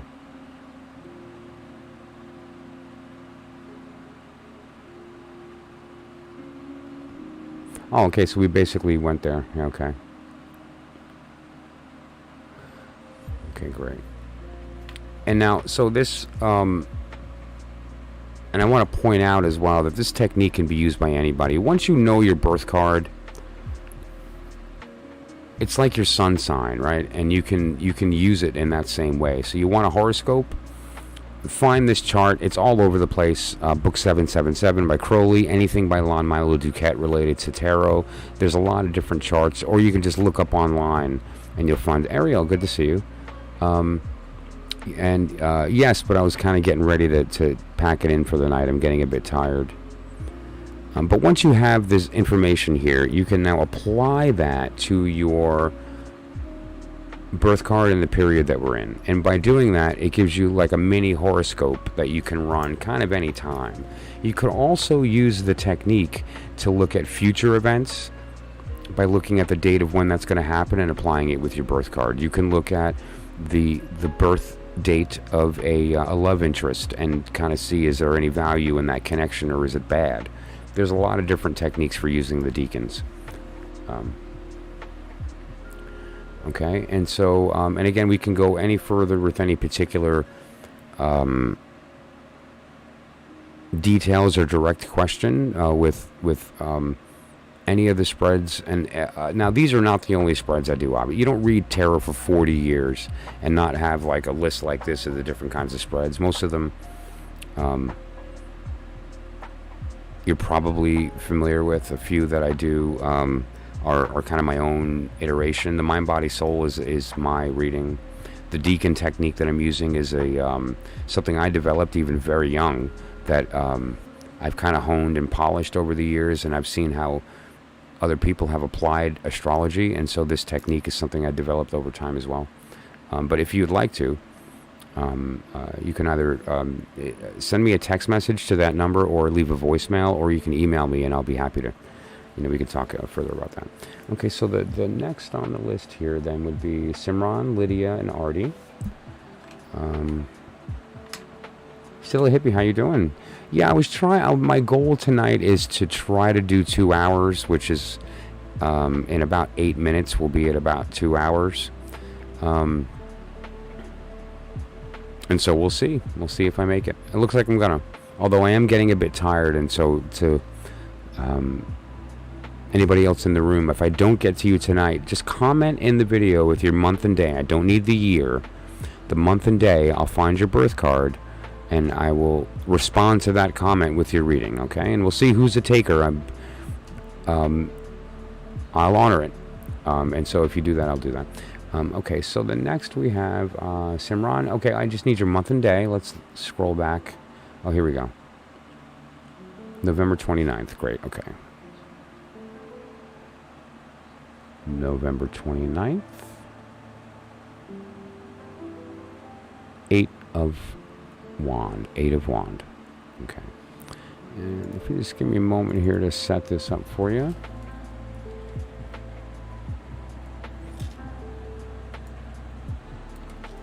Eight of Wand. Okay.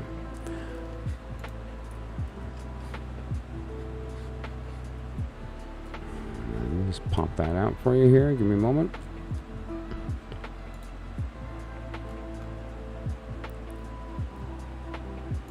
There we go. Okay.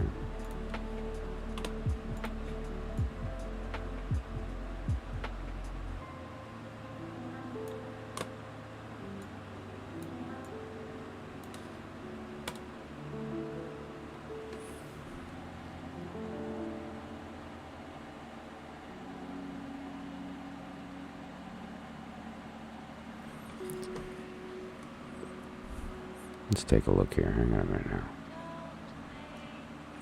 If we look at okay.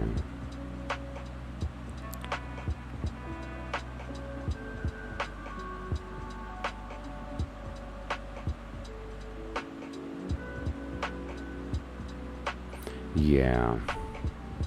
All right. Well. Okay, so let's look at that there. The energies here are very different too. Although you're both November,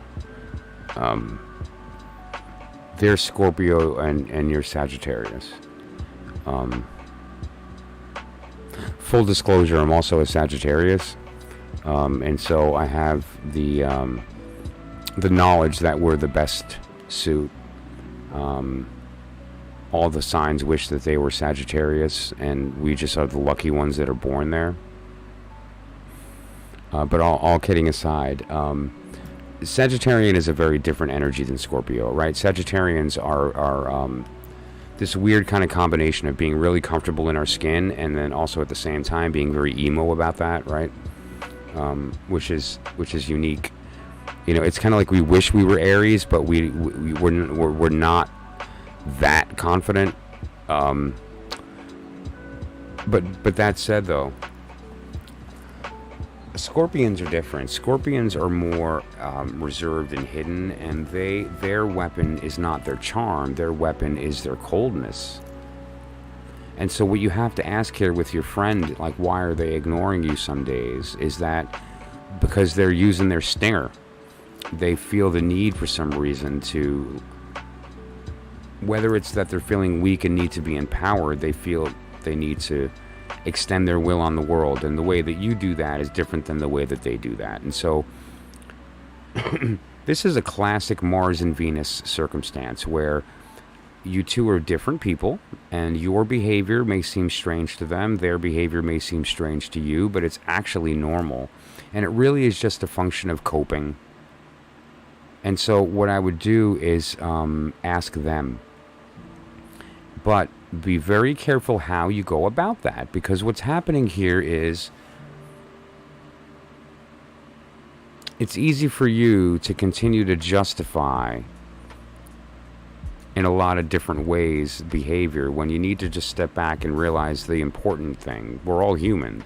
That's the reason for their behavior. There is no grand, sometimes we need to be left alone. Sometimes we just don't want to talk to people. Sometimes we're just feeling like we don't want to deal with a certain thing, and so we just avoid, right? It's just we're weak. We overreact. We feel entitled. All the fun stuff that comes with being a person, right? To being this beautifully broken, weak, vulnerable animal that, that has thumbs and a brain, but, is ruled by a heart that we know nothing about. I mean, what a wonderful little dichotomy. So what I'm saying is have patience with your friends. Have patience with your friend, because they're having their little moment of power, and they just don't want to deal.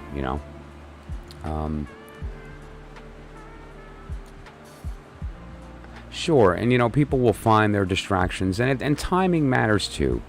And let's do this. I'm going to go back to the Alchemical Tarot here, and I'm going to pull 2 cards, one you, one him. Let's do a quick thing here, and then see, is there anything else going on that is hindering this, other than my initial sensation? And then we'll go from there, because I do get the idea that we have the idea of there being a it's transient and temporary, and it's just a matter of like coping. Okay, so we have Justice and the Ace of Swords. Justice refers to balance. However, it's not balance like let's do work and make sure everyone's even. It's the cold version.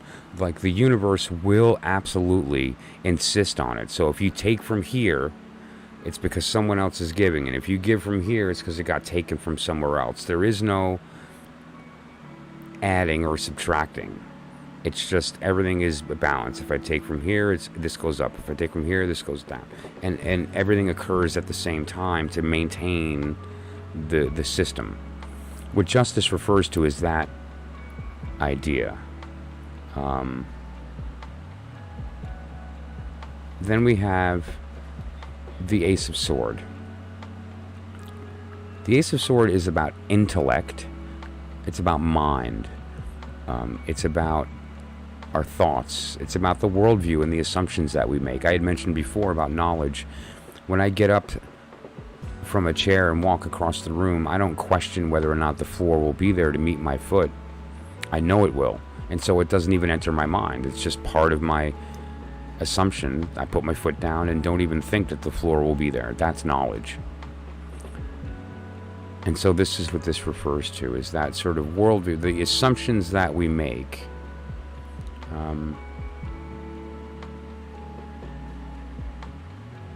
Hello, Sajini. Yes, I'm here. Unless the stream dropped, no, it seems to be okay. If you're unable to hear me, then perhaps maybe something occurred with my audio, but I don't know. I don't see any problems.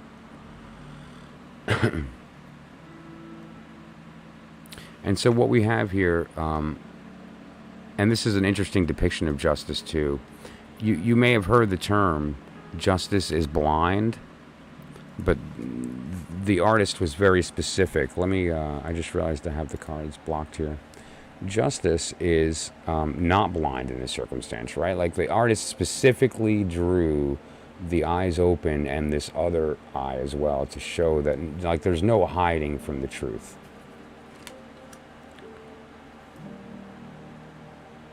And there's also the idea within this that balance will be had. It's not up to us. And so the way that we can manipulate that is by making sure that we're on the correct side of that balance. And so when things move, that we're moving in the right direction instead of against it, because it will take us with it. We have no choice. It's the momentum of the universe we're talking about. We can't lift planets, but we can move in the same direction as them so that we're not working against them, right? So what we see here, though, with respect to love, is that it's not necessarily immediately accessible. It requires there being a sort of like a I'm thinking of a missing component, but it's more than that. It's like a overthinking. You're overthinking. By shutting off the sword and just going with the flow, balance is guaranteed. And what I mean by that is that very often we can, through mental activity, overthink a situation which will change our trajectory. It informs our decisions. And rather, when we just sort of let go of that and allow ourselves to know our karmic trajectory, we have the momentum of the universe behind us, and we can't fail. Imagine swimming with the current of a raging river. Like, it's going to carry you easily. You will just sit back, and it's going to, you're going to go with it. Now imagine swimming against it. A lot of work, and you're going to get nowhere, and you're going to wind up where it's going anyway.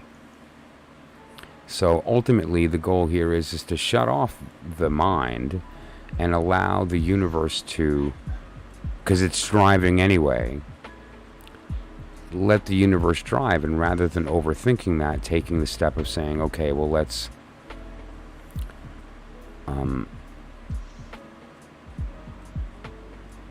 live correct, act correct, and in doing so, attract correctness, right? If you're trying to find a mate, as an example, you're going to act accordingly, and you're going to wind up reflecting what you think the world wants. As opposed to that, another way is to shine your own light, and when you do that, instead of reflecting, you draw attention to those who are interested in that, and you will begin to draw people towards you that are what you need and what you want and are consistent with your karmic trajectory. Okay, so I hope that was insightful.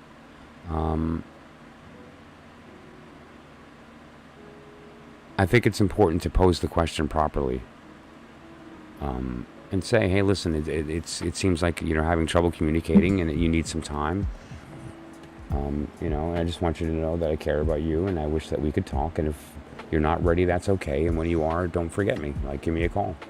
And just kind of leave it out there and allow that to happen. And if some more time passes, now you've got to reevaluate. Did something occur here that's different? And maybe we need to reevaluate the relationship to begin with, right? So let's take a look now. Last couple here, I'm getting pretty burnt out. We hit 2 hours. Lydia, if you're still here, let me know. Artie, if you're still here, let me know.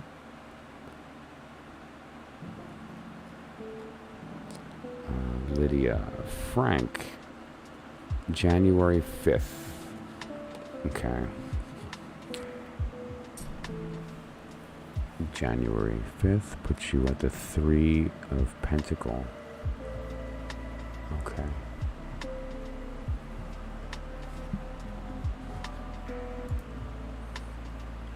Okay. Thank you, Simran. You're so welcome. Okay, Lydia. So give me just a moment here to set this up. 3 of Pentacles is a good card. This is your birth card. Okay.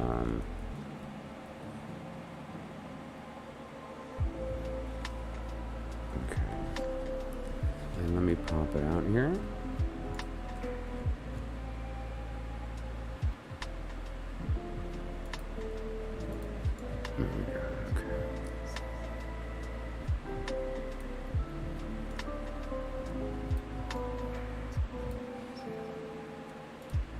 Okay.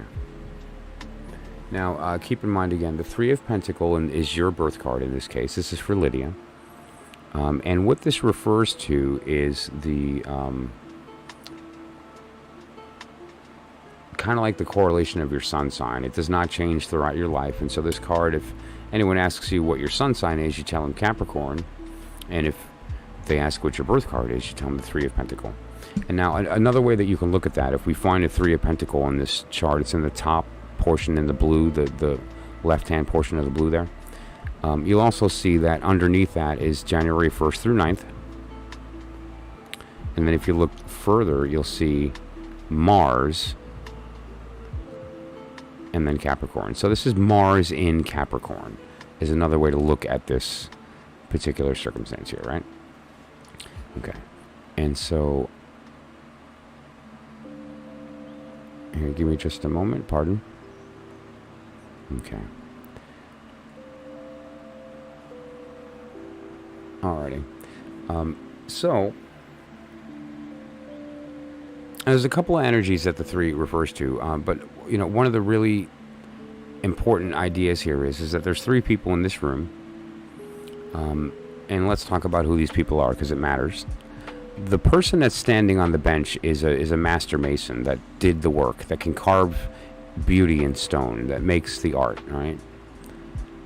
Then you have the bald individual in the middle, and that's the monk that is going to utilize the work. Right? He's going to worship in this building and is the one that is the end user. And then you have this third person here, which is basically the one that paid for it. The patron that made it all happen. So you've got these three people going on here, and you are one of these three in circumstances in your life. And now, what this refers to, because again, it's falling in your birth card. And so what this refers to is not some circumstance that's occurring right now in your life, right? It's not like you're about to go get some project and so you're going to build something, or that you're going to hire someone to remodel your house or anything. What this refers to is the energy of, first of all, that you take pride in your work and you take it very seriously, right? Now, some people do their thing, and they do the case, but some people actually say, no, I'm going to be the one that makes sure every line is perfect. I'm going to make sure that these line up so somebody who's in that room to worship isn't going to be distracted by the fact that things aren't even. They're going to be busy worshiping.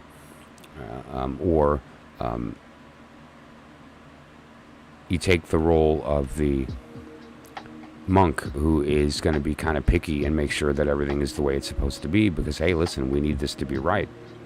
And he's the one that puts the pressure on the mason or the financier who's trying to get the job done correctly. Did they hire the right person? Is the monk going to be happy? Did we get it done correctly? Everybody has their role in this circumstance, but with respect to a birth card, what this refers to is that when a project enters your world, and define project, right? It's something that's going to require multiple people to get together toward a goal. You take it seriously. And you understand that the more people that are involved that also take it seriously, the better it's going to come out. And you can also insist upon that with the people in your life, right? And now, looking at the current period of time, you're in the Nine of Pentacles, which is a period of reaping the reward of that. If you've done the work right and these three heads get together, you're going to have a beautiful cathedral. People will cry when they pray there. If you're not in congruence, at least the artist better have their act together, because at least the work will be done correctly. But if the architect got it wrong, doesn't matter how good the artist does, right? So we need these three things to work together. We need these gears to turn each other properly. And if we can accomplish that, the reward is very great, because the reward is rest. Rest means a lack of imposition. It means a lack of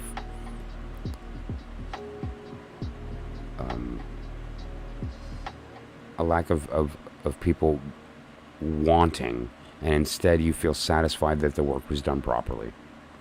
Now, also during this period of time is the Hermit, right? Now, when you combine these three things, what this is saying is going it alone during this period of time with respect to the creation is not a bad thing. This is not a bad time to take on all three roles, or two of them. If it's not your idea, execute it properly. If it is your idea and you're executing it properly and someone else is financing, make sure that they're aware of their role in the circumstance. But the point is that this is a good time to do it alone. Also not a bad time to consider that, at the end of the day, of these three people in this room, like, we can all agree that at the least of the three is the greatest, the Mason. Because without them doing the work correctly, there is no cathedral. So that's an important point, is that the end result is the only thing that matters. And what you need to do is to accept your role in that so that you can have this result. Now, the result, however, in the coming days and week is individual. It's internal. And so, and what can come from that seems very positive. And what I mean is that I don't know if you have considered doing something on your own. Potentially something that you do as a career, but right now you're working for somebody else. It might be time to consider the effect that what you do has on people, and that, who's who in this circumstance, and really you probably would be okay maybe doing that.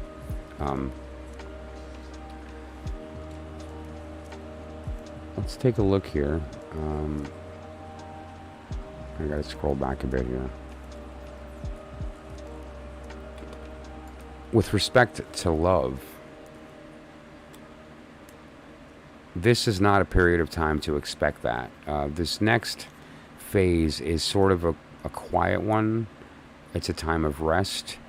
It's a time of reflection. It's not a time of love. Fashion school. Okay, great. Well, when you're in the position, which you are now, right? Because you're making stuff on your own. You're doing things at home.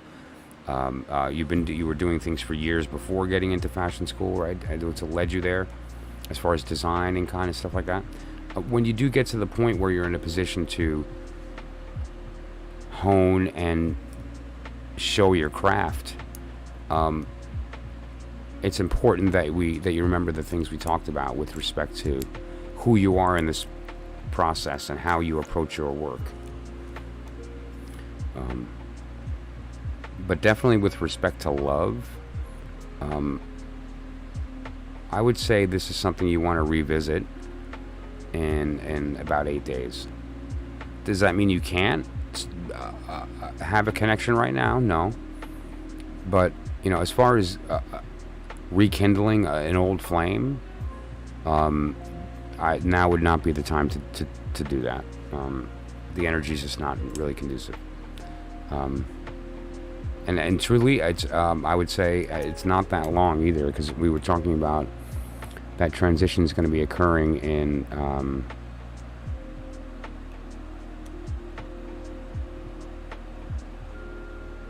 a week and 2 days, not even.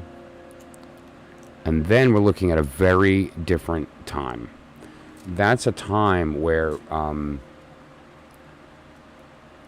instead of there being this transitionary period of emotion, which is not persistent, it doesn't last, we get into a phase that's a little different, and where persistence is a little more readily available. Okay, Lydia? And so that would be a time that you would want to discuss love.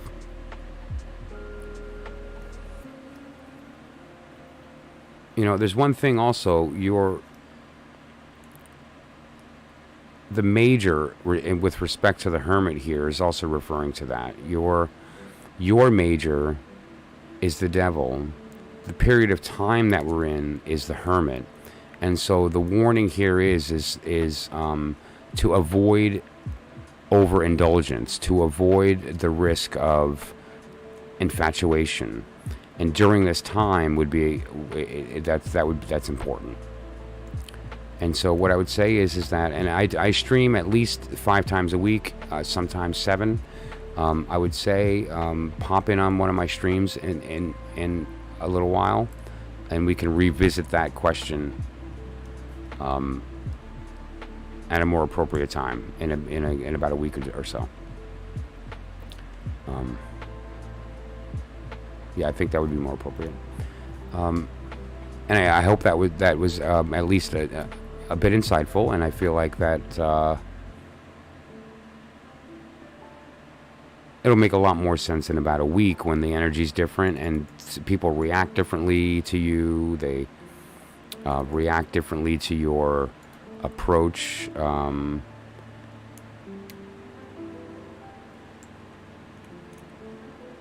Now, my mind is absolutely cooked right now, so Artie is going to be my final reading on the live stream. This is not my final reading, but for the live stream. So if anyone I didn't get to that would like a reading, all you need to do is I need your month and day, and just put it in the comments, and I will reply to your comment with your reading. Okay, so Artie, if you're still in the room, say hey. There you are. Great. Let's look at your birthday, month and day. I'm going to scroll back here. Give me a moment. And I appreciate your patience.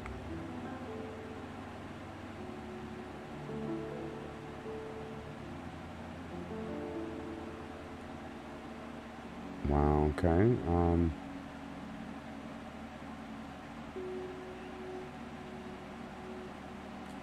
Let me scroll back to the bottom. Okay.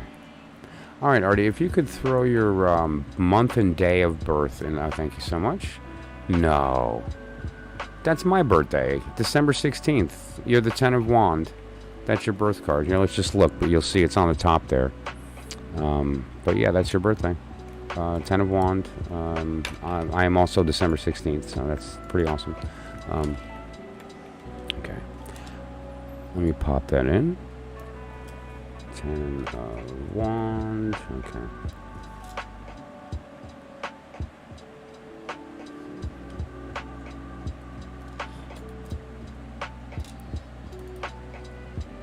There we go. Okay, let me just get the card out so we can look at it here. There we go. Alrighty.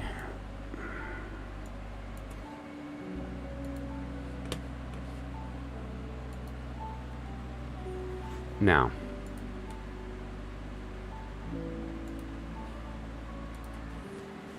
okay, first of all, let's take a moment and recognize the frickin' awesomeness of single moms who deal with some crazy bullshit and never get the recognition that they need. So just, can we please stop and all recognize the fucking superhero that we're looking at right now? Okay, so then that said, though, that's a heavy question that you're asking here. So let me think about the deck I want to use.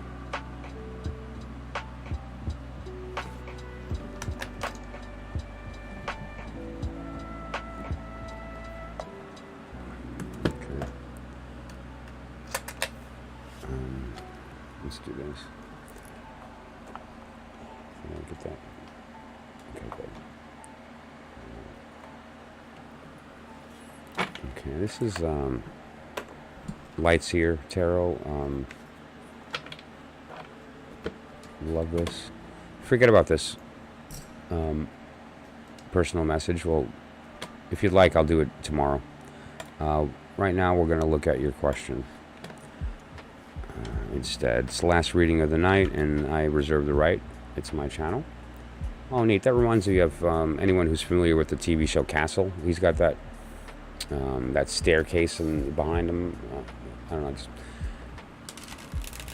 So let's take a look at this here.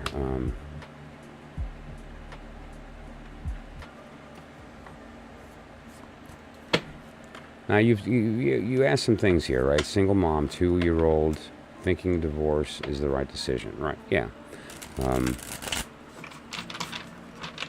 Okay, if you're a single mom and you have a husband, then obviously that means you're separated, right? I'm guessing that means you're no longer together or living together, but you're still married. And there's an implication that potentially that you would get back together if you did not choose divorce. Am I correct in saying that? Because if that's the case, then that's the dynamic of what we're looking at here, is the fact that you're no longer living together, but there's a possibility that you could get together. But it seems like you're thinking about, okay, you know what, it might just be good to not do that. So let's take a look. The first 2 cards I'm going to pull out are you and him individually. Okay, separated but married. All right, great. Yeah, I was in that same position. And it's funny, we stayed separated but married for years until we finally just did the papers. I think we finalized it because she wanted to remarry. I might be right on. I forget why we finally actually did the divorce. But we knew we weren't getting back together. It's not like your circumstance here. So this is you. Next thing we're going to look at is him.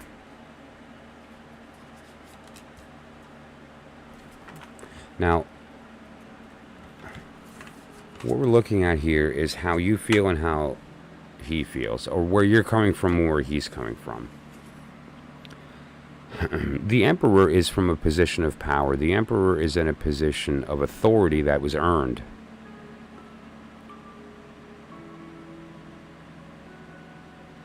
The Three of Swords is emotionally unstable, emotionally damaged. This could mean also past abuse. This can mean past neglects. It can mean a lot of things. Means, this person has experienced pain. Frank is not just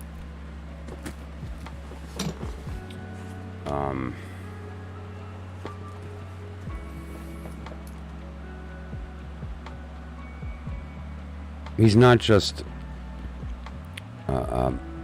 mentally maybe in some need. He's injured emotionally, and that injury is deep and is before you. Maybe in the family, might have been a past injury to himself through drug abuse, or through traumatic experience, but it's a bad card.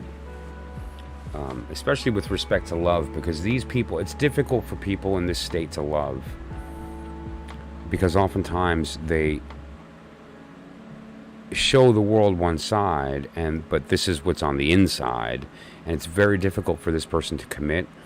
It's very difficult for them to accept love, even if outwardly they seem like they are.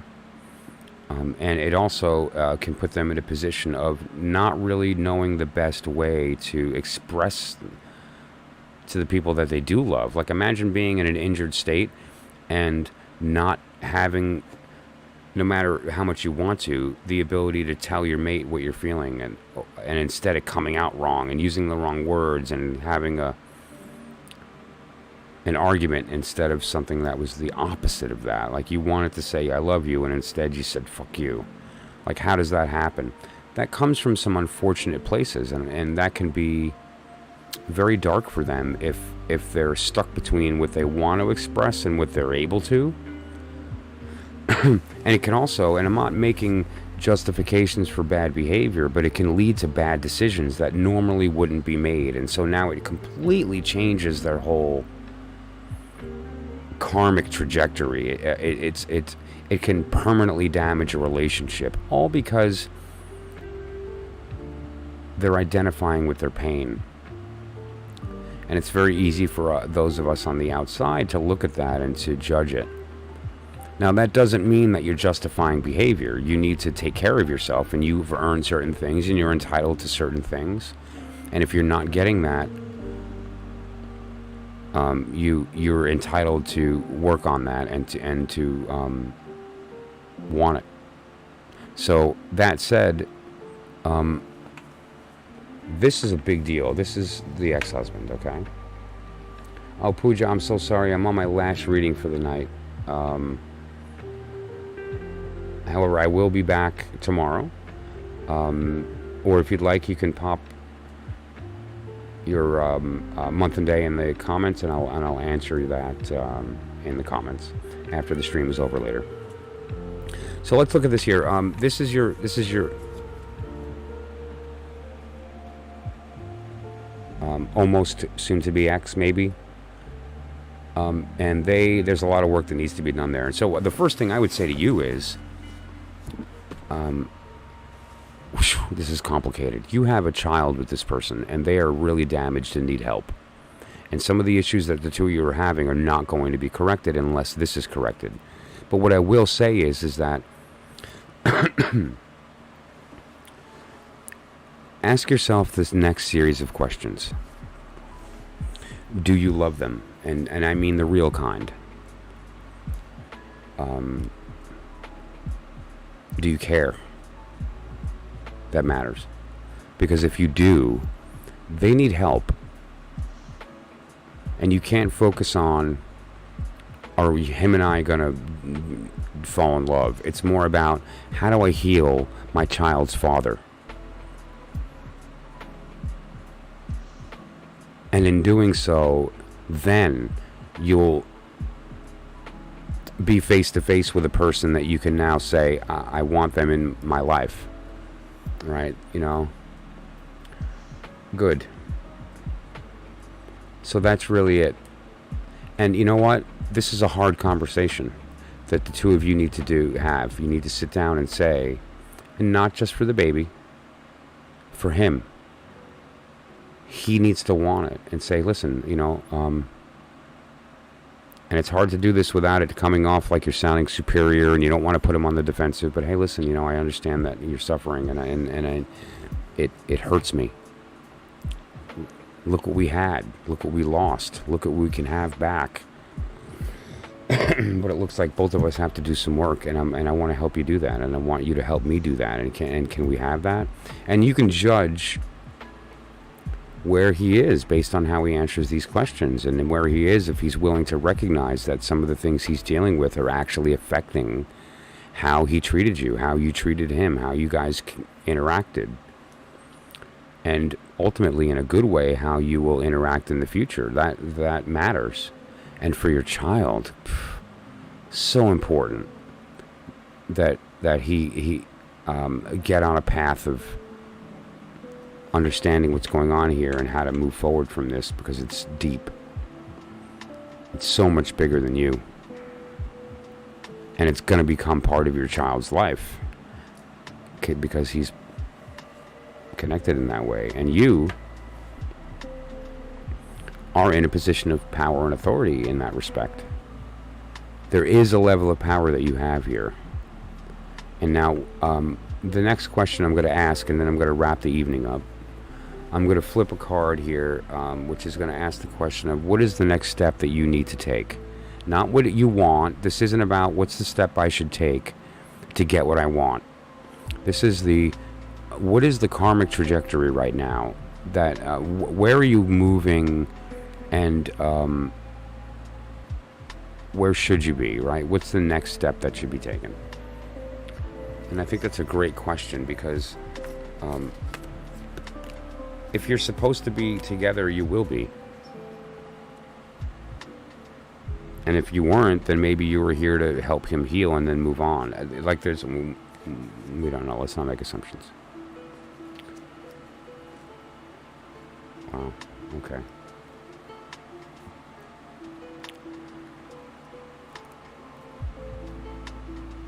He needs help. The Ten of Swords, there's a few ways that you can interpret the Ten of Swords. The art was changed in this deck.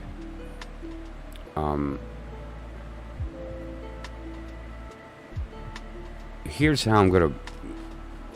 Let me pop it up so you can have the context here, because it's a scary looking card, but let's not let the image initially just, kind of overtake what we're trying to do here. The Ten of Sword is an image of a person lying on the ground, and every single organ was stuck with us. Like they didn't miss a single thing, right? But the way I'm going to interpret this, first of all, the sword is the intellect and mind, science, medicine. It's also the idea of mental, which is where he's suffering. Somebody needs to interrogate all of these components. He needs to be looked at top to bottom by an expert. He needs a doctor. That means not just a therapist that's going to tell him the importance of communication. He needs somebody to look at some post-traumatic stuff, to look at some potentially imbalances chemically due to maybe some genetic things, like from his family. All of this matters to you, of course, but it matters mostly to him and then to your child. Make him know that. He needs to understand the implications of this with respect to his future with you, with his child, with himself. And so the action here is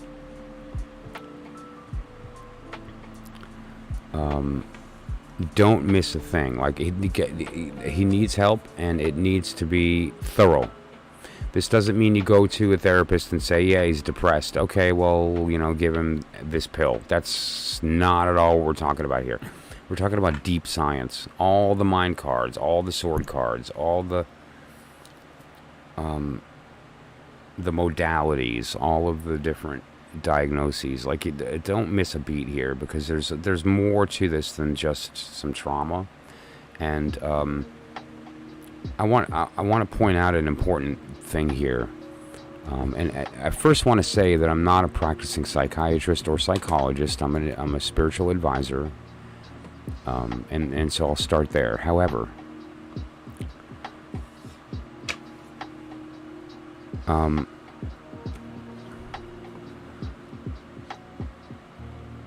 there are certain behaviors when you're looking at an individual like this that you can pick out right away when they're young and go, they may have some issues later on that we need to look at. Then the teen years come and some things manifest, whether it's an anxiety, depression, a flawed self-image that's negative. They don't see what the rest of the world does, and what they see is bad, right? There's a lot of that goes on.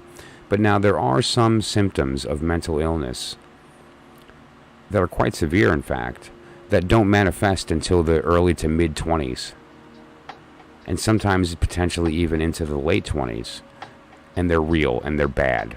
And so you have to consider, there are some people that have certain proclivities, chemical imbalances, mental illness, or the perfect storm, including how they were raised, or if that came genetic or through personal physical trauma, that combined will manifest in the mid to late, or the early to mid 20s, that nobody sees coming. And when it does happen, it can really accelerate and domino into something that can be quite scary to even people who've known them for some time. So don't mess around with your future, your child's future, with his future. And just consider and be very tactful about how you handle this. Don't be judgy. Don't be finger pointy. Be loving. And be real about that when offering and getting him to take the step. Because he's the one who's going to have to take the step, and that's hard. And if you want my help and he's willing to talk to a stranger, there's my number.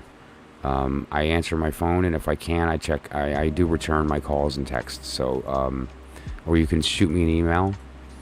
Blame it on the stranger. Hey, listen, this thing came up and I was curious, XYZ, do you have these feelings? And, can we talk about that, whatever. But that said, though, it's not always that easy. Sometimes there's no communication available, or they're not open to it at all. But at least you can come from the state of knowing where he's coming from, so you can A, protect yourself, and B, better be informed on the decision of, do I really want to marry this person? You love him. You had a child with him. That doesn't mean that he needs to be connected with you for the rest of your life. And it also might not be what's good for him either. You may not be what he needs.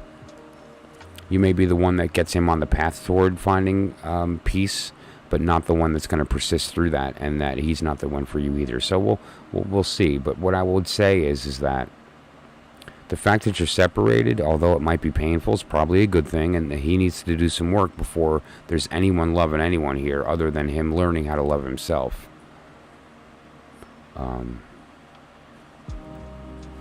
So yeah, I know that's not necessarily the direction you were thinking that you'd go with the question of, I'm divorced and how do I get my ex to come back, or will he come back, or where are we? It's more...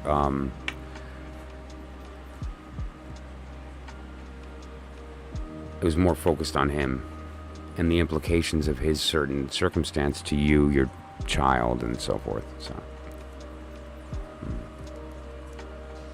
anyway, yeah, I stream between 5 and 7 days a week, and so if you want to pop in again, we could even go further about that. I appreciate that. And anybody who joined the stream tonight, thank you so much. If I was not able to get to you, I will provide you with your reading. You simply put your month and day of birth in the comments to this video, and I will answer your comment with your reading. Okay? That goes for anybody who participates in one of my live streams. Participation includes leaving a comment. So that said, thank you so much to everybody. Just to clarify, this is the period of time we're in right now. I'm going to end the stream by leaving up the wheel. So anyone who would like to reference this information, I'll leave that up for several minutes before I cut the stream. The chat will stay open in the meantime. I will not be monitoring the chat, so I won't be answering. But I'll leave the wheel up. And so you can look up love interest birthday, look up your birthday, look up a date of an event that took place or is going to take place, jot down the card. It's a great technique, okay? So anyone who joined the stream who I wasn't able to get to, leave a comment. I'll get to it. Check out the wheel, so you can have a better understanding of some stuff that's coming up, and we will reconvene tomorrow, probably roughly about 10 hours from now, and we'll go from there, okay? So thank you to everybody who joined, and we'll see you soon. Thanks a lot.